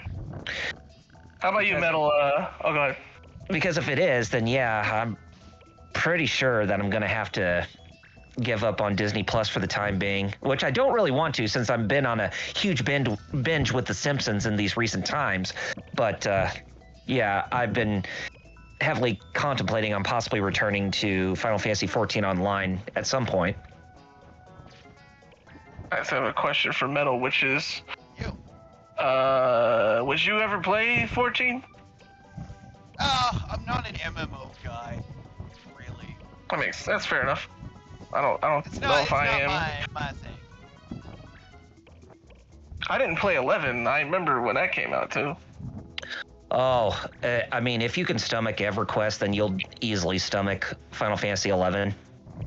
EverQuest. I remember that game. Sony's big. Well, actually, no, it's still going on, isn't it? Yeah, it's still kicking. And there's like, what, Wild. 18, 19, or 20 expansions at this point? I mean, it's gotta have like a bajillion, yeah. All right, let's look at the next Esper with its etymology and symbolism. Oh, okay. 11 is still active. Holy crap. That's what you're saying. Yes, it is. And he even says that he's wondering how the Hulu merger is going to work. Especially since I only have Hulu, not Disney Plus. Yeah. Like, am I SOL or am I grafted in? Like, what's going on here? Plus, since I don't pay for it, like, is T-Mobile gonna be like, screw you? We agree to Hulu, not Disney Plus? Who knows? It's very interesting to see how that'll play out. Anyways, let me reload this page. Kind of stopped when had to look at the chat real quick, but that's okay. Anyways, the next Esper to take a look on its etymology and symbolism, and it's one that you can either say, hey, I remember this guy, or say, oh, really? We're going to relate to that meme. And that is on the Esper Chaos. Hey. We must kill the chaos. Stranger of Paradise memes. Yeah, I remember. Yep. Anyways, chaos refers to the void state preceding the creation of the universe in Greek creations myths. Or that's where I got my name from. House. Chaos. That's literally the Greek word. That's where I got it from, the nothing state. Yep. To the initial quote-unquote gap created by the original separation of heaven and earth. Chaos also refers to a state of disorder, disharmony, dissonance, lawlessness, and unpredictability. The Evilise Chaos takes his name and appearance from the final boss of the original Final Fantasy, Chaos. Their stories are similar, both being caught in an endless cycle of life and death. The four swords surrounding Chaos most likely represent the four fiends of the original Final Fantasy. Especially since, during his ultimate attack, each sword glows red, yellow, green, and blue, representing Marilith of Fire, Lich of Earth, Tiamat of Wind, and Kraken of Water, respectively. I remember that. Also, when the swords drop, the green sword is the last to drop, given that Chaos is wind elemental in Final Fantasy XII, pretty much. Chaos's title in Japanese features the word Renee, which I'm sure you remember that name of Rumiko Takahashi's manga. Yep. Renee, which is the Japanese term for samsara. Buddhism. The endless cycle of life, death, and rebirth in Buddhism, Hinduism, and other Indian religions. Yep, that is correct. This conveys his multiple deaths and reincarnations throughout time. The pedestal he sits on is symbolic of Padmasana. Is that how you say it? Padmasana? Pretty much.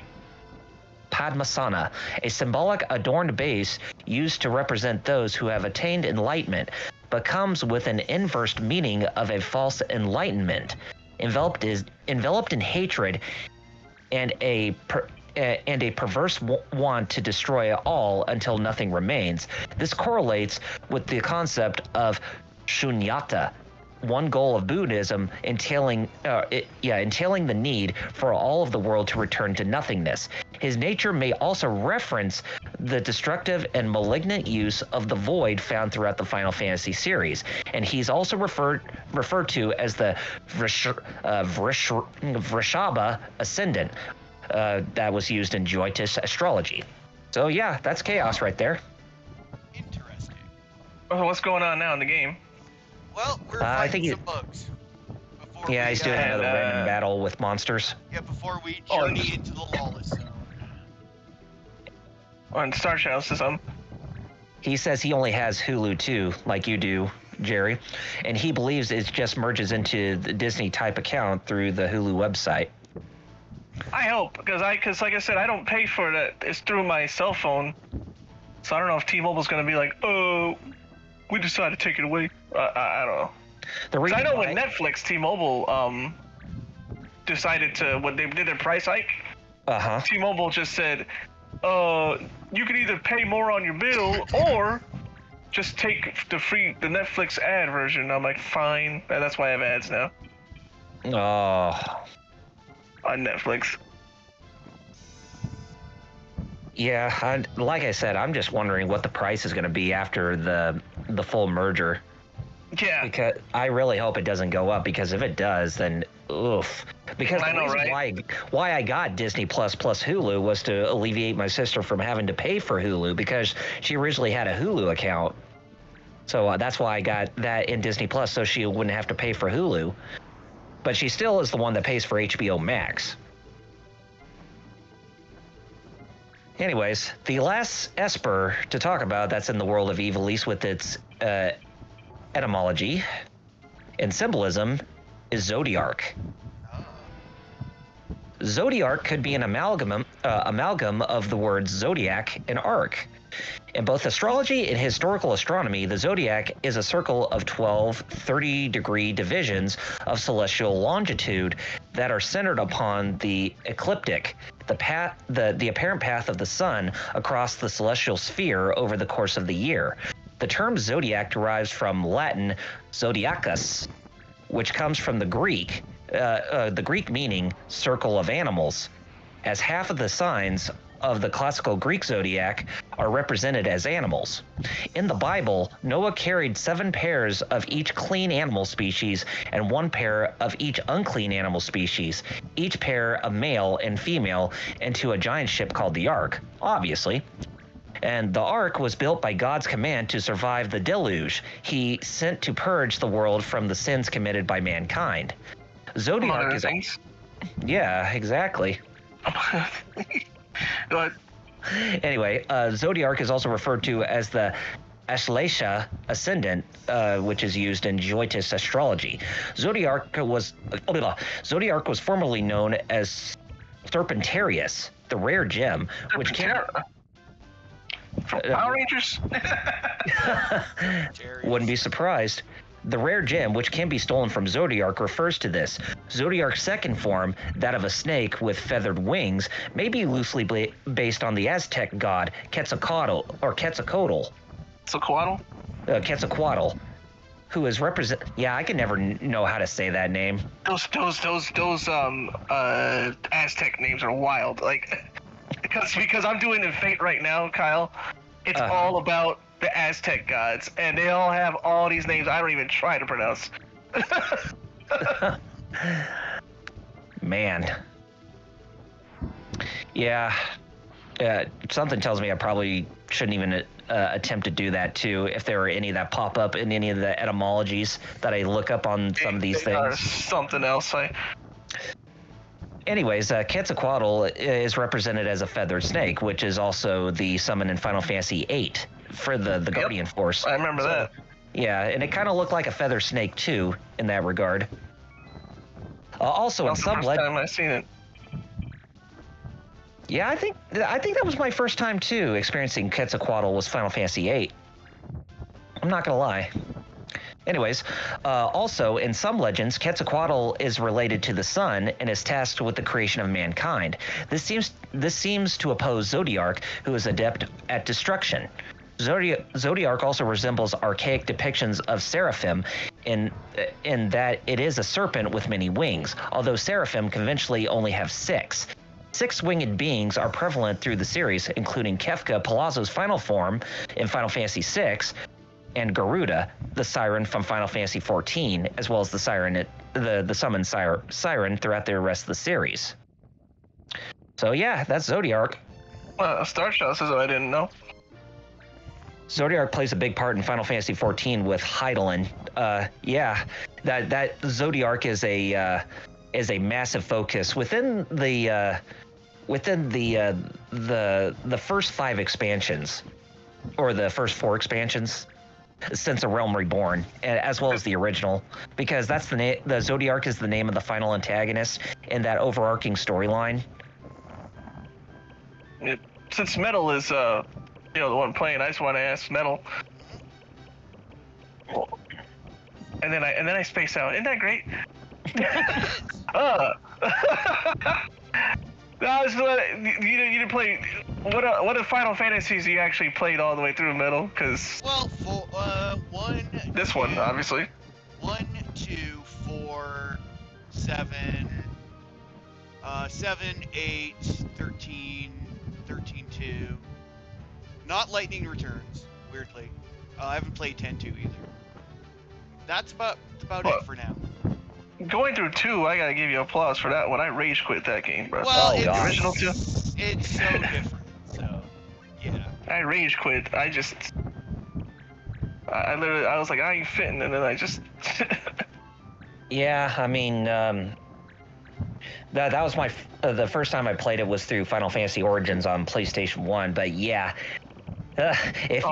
if you played Quest 64 before you played Final Fantasy 2, you'll be like, oh, it's like I'm playing Quest 64, or this came out, I'm playing pre-Quest 64, basically, where all the stats, or each stat literally upgrades itself. So it's not one of those things where you can level up through conventional means, but let me tell you how I played 2. It was on Game Boy Advance, and I remember beating 1 and going like, man, I like Final Fantasy. Let me go to 2. And I remember just getting jumped by wolves all day. And I was like, man, no matter why these wolves is strong. I don't get it. And I just rage quit. Star Child is right. I was a witness. He did 100% all F1 through 6. Yeah, And the he pixel was able to remasters. figure out too. He said it's easy to manipulate. I guess so now, because back then I didn't have the patience. I think what he means by easy to manipulate, at least to get around throughout the whole game. From what I recall, I remember hearing this quote from the YouTuber HC Bailey. You know, he usually does Let's Plays on many big RPGs, both mainline and those of the extremely niche. He did a Let's Play of Final Fantasy II a long time ago, and one of his things that he did was to make sure that his shield is leveled up all the way to the max. So the max you can level up a type of weapon is at level 16, whether it be like a sword, a pole arm, bow and arrow, that kind of stuff. Even armor plays a similar role. But the shield, if you get that up to its max level of 16, then you can pretty much guard against any attack without fail, even including magic attacks. So it's like if you're needing to find a way to cheese through that game without having to suffer through the other hindrances that game has going for, then by all means just get your shield leveled up all the way to the max, and then you should be able to breeze right through it. That's funny.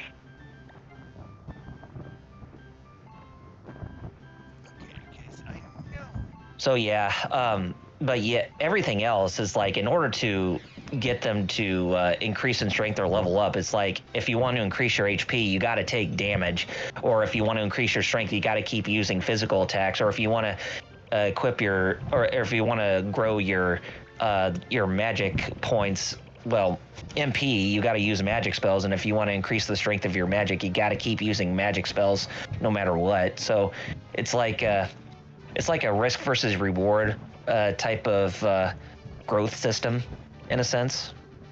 Makes sense. In other words, magic. Or if you want to Remember increase when Final Fantasy 13 came out? Yep. I do. That was wild. It was. Because it was on Xbox. And it was like, oh snap, these games come out on Xbox. And don't worry, folks, I saved before going in. Well, that's good. So the thing about Final Fantasy 13 on Xbox, it had 3 discs because it didn't use a Blu-ray. It was still using DVDs. You remind me of the story I told on Sound Out Stream where like they were talking about Blu-rays and HD DVDs, and I said there was this time where this guy was adamant that my dad was wrong, that Blu-rays would win. And he was like, no, Blu-rays suck. HD DVDs are going to be the next thing of the future, man. We're only going to be carrying HD DVDs from going forward. You'll see. And my dad was like, no, you're wrong, but I'm going to just walk away because this is a store and you should just be ringing me up. Like, he's just just ring us up, dude. Don't try to, like, well, like, were you a Microsoft employee as well? Like, why were you right. that adamant? Who cares? But it was hilarious when HD DVD announced they died and Blu-ray won. I was like, that guy must be eating his own words right now. Right? Yeah, I mean, I remember that time when Blu-ray was at war with HD DVD, and I kind of knew in the back of my head that Blu-ray was going to be the winner. Yeah, most sane people did. I don't know why that guy was trying to beef with my dad. Sucks, that's why. Star Child says a couple things about Final Fantasy II. He says, yeah, you just equip everyone with what you want them to improve, then go into battle against a jobber enemy and have everyone attack each other. Have one person heal everyone each round. Their armor shields will level up, as well as whatever they are attacking with. The person that is healing will level up their healing skills. Yep.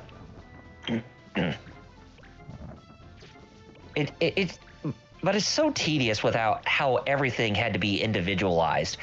Certain magic spells, weapons, armor, statistics within a character's stats.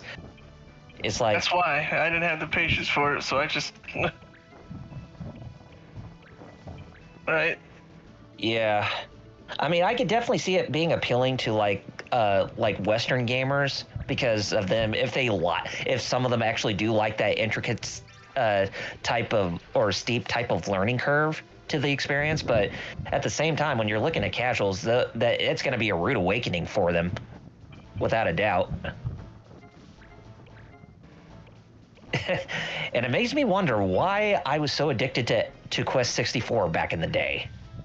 And I should have just, when I should have said to myself, stop, this is a bad game. That's funny. Starchild says another thing. He says, the cool thing about Final Fantasy XIV and its sequels is that the 360 version works on Xbox One. So if you have the 13 sequels, or Final Fantasy 13 and its sequels, if you have the 360 version, then they work on the Xbox One. So if you have the disc, you can just play them on there. Yep. Final Fantasy 13, I think I mentioned this before, but it was the only game that had 3 discs. Because, like I said, the 360 was still using high capacity DVDs, but they still had 10 gigabytes of data max that they could hold within them, pretty much.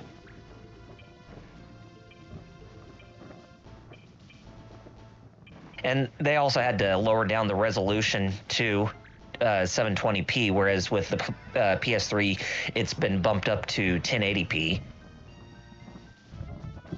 Because everything's contained on a Blu-ray disc, which holds up to 50 gigabytes of data. Yes, Metal Gear Solid 4. Yep. When the Otacon and Snake were like, oh, it's a Blu-ray. So you don't have to swap discs. The sad part is they'll have to cut that if they ever do a master. Re-release it, yeah. Yeah. Or just, yeah.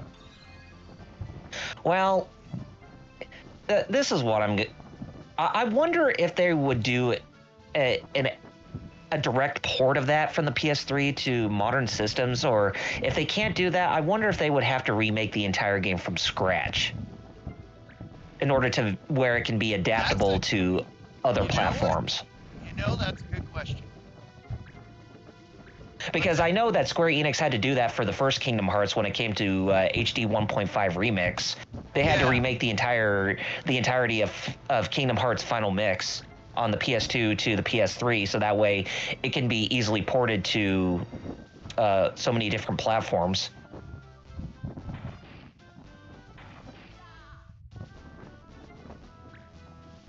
Well, there's a guy who is going home.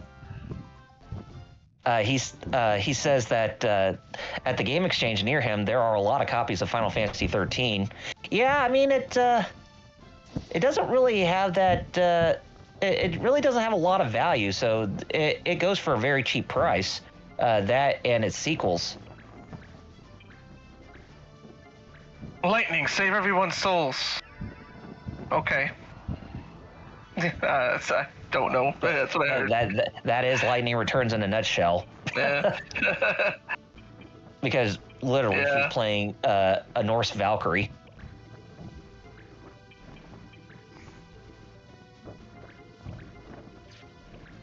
And 10-2 is like, Yuna, sing. Okay.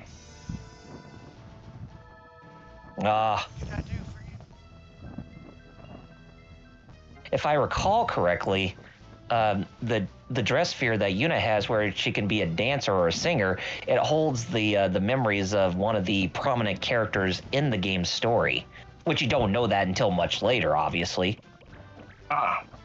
Yeah.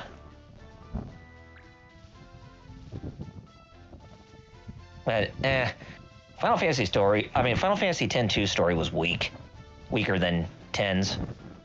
Yeah, I've seen people now be like, I like 10-2, and I'm like, I don't know where y'all are coming from. Part of me is like, good for you, I guess.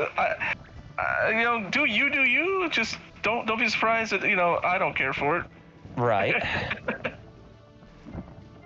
They're like, yeah, man. And I'm like, all right, well, cool, but I will say this much.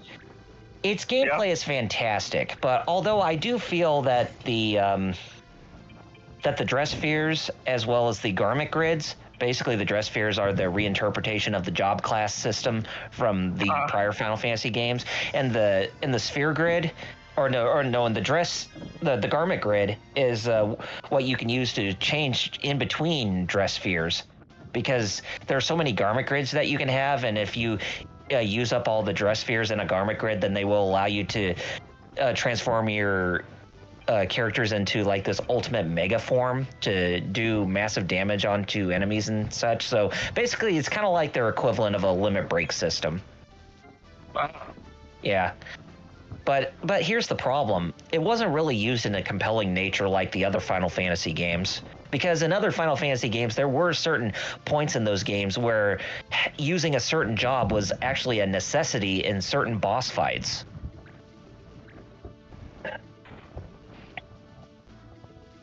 That is true, though.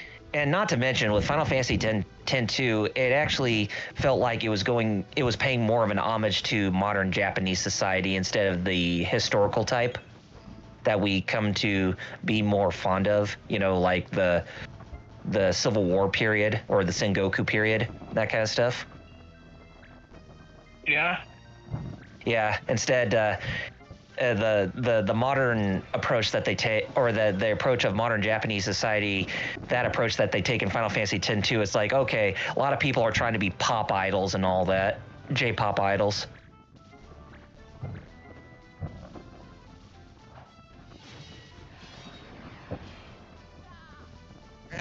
I love work killing, especially when it's against you.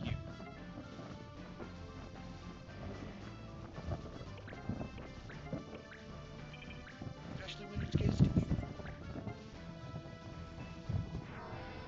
Yeah, Orin is a pretty cool cat. I mean, with him being the mentor figure and all. Starchild says that all he liked in 10 was Orin, the swordsman. Yeah, he's the only one I liked. Yeah. I liked him a lot. So I was inspired by him.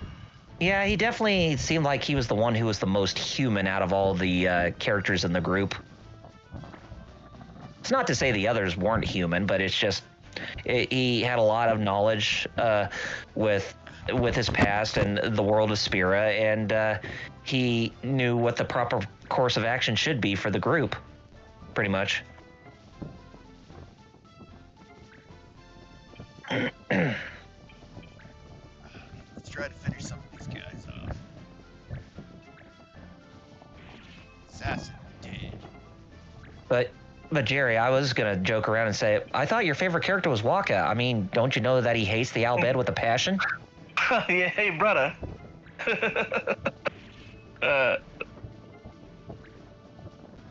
Get out of bed, man. Damn Albed, yeah? Well, my name's not John DiMaggio, yeah? Bender. Jake. Oh, Vanessa. Bender Bending Rodriguez. Oh, I forgot. That was his full name in Futurama, wasn't it? Yeah, it was. Bender Bending Rodriguez from America's Hey. heartland, Mexico. Yep. Yep.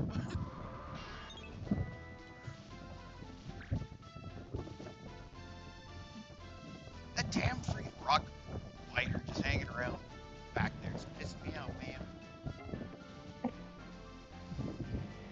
Come here. Aria, hello. Oh, he's trying to run away and he drinks some poshies. Well, fortunately, we're almost done here, so. Slightly, like, a couple minutes over, but, whatever. Oh, by the way, when I was talking about Zodiark, if you remember, there was a secret super boss in Final Fantasy Tactics that went by the name Elidibus. That's more based around, his story is more based around Zodiark.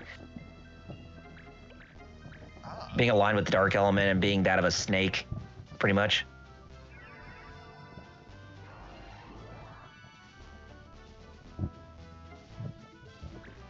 That's burst up.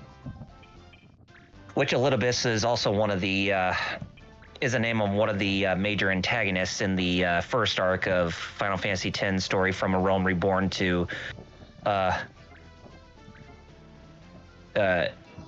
Endwalker.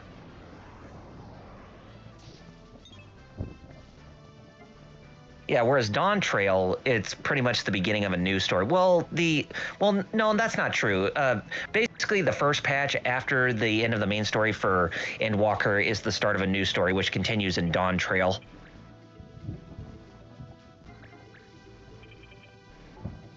Okay. Because with Elidibus in Final Fantasy Tactics, the Lucavi boss, his summon attack that he uses is called Zodiarch.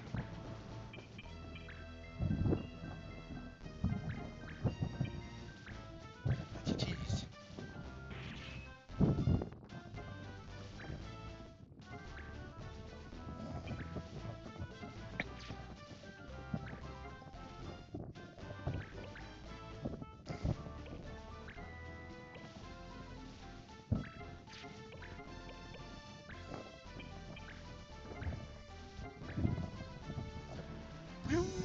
Come on. Maybe next week we can talk about the etymology of the traditional summons in the Final Fantasy games. But for this episode, I figure we just would be cover the neat. ones that are that were prevalent to Ivalice in general. Oh, you think Metal can do it? 7. Can you do it? Can I? I believe in you. Well, I'm trying, man. I'm trying. We believe in you. Yeah, we can do it. So It's just- where's he at? He's still in the Yogd. Ah, Cause it's a long one. There's still 3 assholes left. I'm just trying to take them down. As soon as we're done, we'll be out of here. So I got you. He's surrounded by assholes. I know, and this guy just keeps on freaking guzzling Oh. potions in the corner here. Starchild says Dawn Trail was pretty cool. It's completely different than everything before, visually and sound-wise. Although I heard that there is a Hrothgar character in Dawn Trail that a lot of people can't even stand. Okay, he's dead. At first, basically.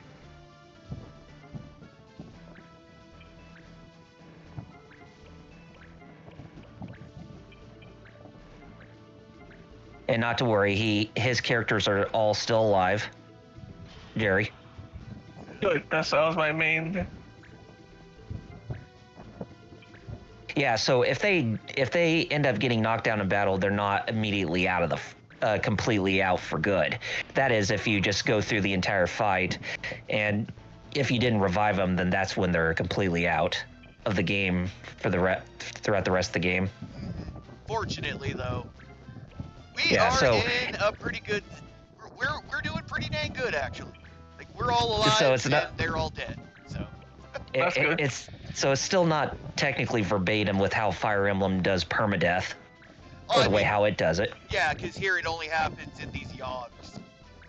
Because they're like Mhm. the lawless zones. That's why Yeah.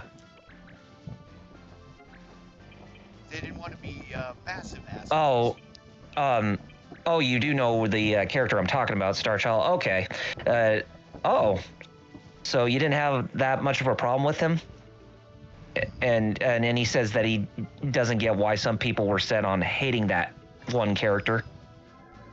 Well, you know how the general public tends to think things differently. But I guess to each his own. We all should judge on an individual's experience and not just the vast consensus or whatever, you know? Whoa, poison. Poison! All the food is spoiled.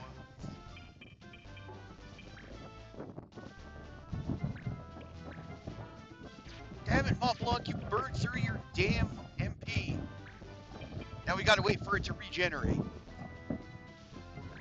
Well, hey, be thankful this is not like A2 where every character's MP starts at 0 and gradually restores itself throughout the course of the fight. True. It could be a lot worse. Yeah, like I said, compared to this in A2, I'd say that Final Fantasy Tactics A2 is the one I enjoy more It's when it comes to this lineup of Yeah, it's more streamlined. Yeah. I still haven't beaten the final boss of A2.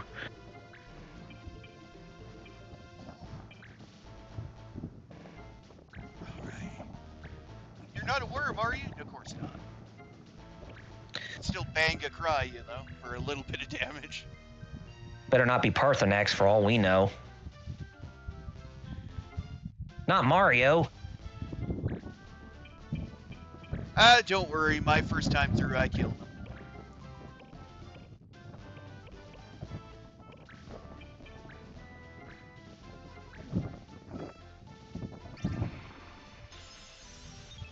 Oh, that missed. Oh. Okay.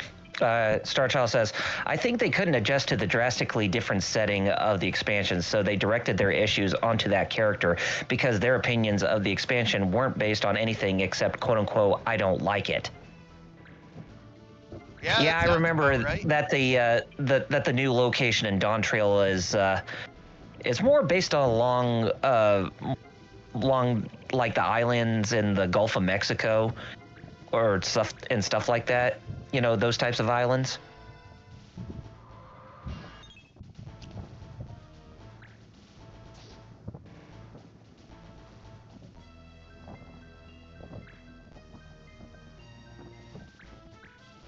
But you know, Yoshi P did leave a quote very recently that he talked about, I think, over at PAX last week, where he said that it's better if you're going to criticize a developer, make sure you do it constructively, because if you just deliver harsh reactions, it can demoralize, the team members to where they don't want to develop games anymore. That is. And I find that to be 100% true. Sadly.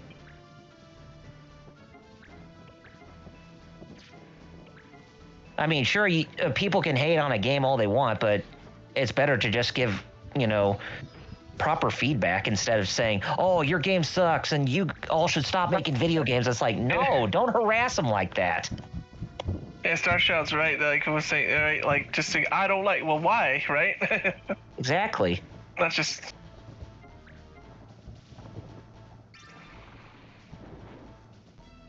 All right, the last guy is almost dead, and All he's right. also confused. So, I think, yeah, just gotta. Oh, He might take himself out. he's confuzzled.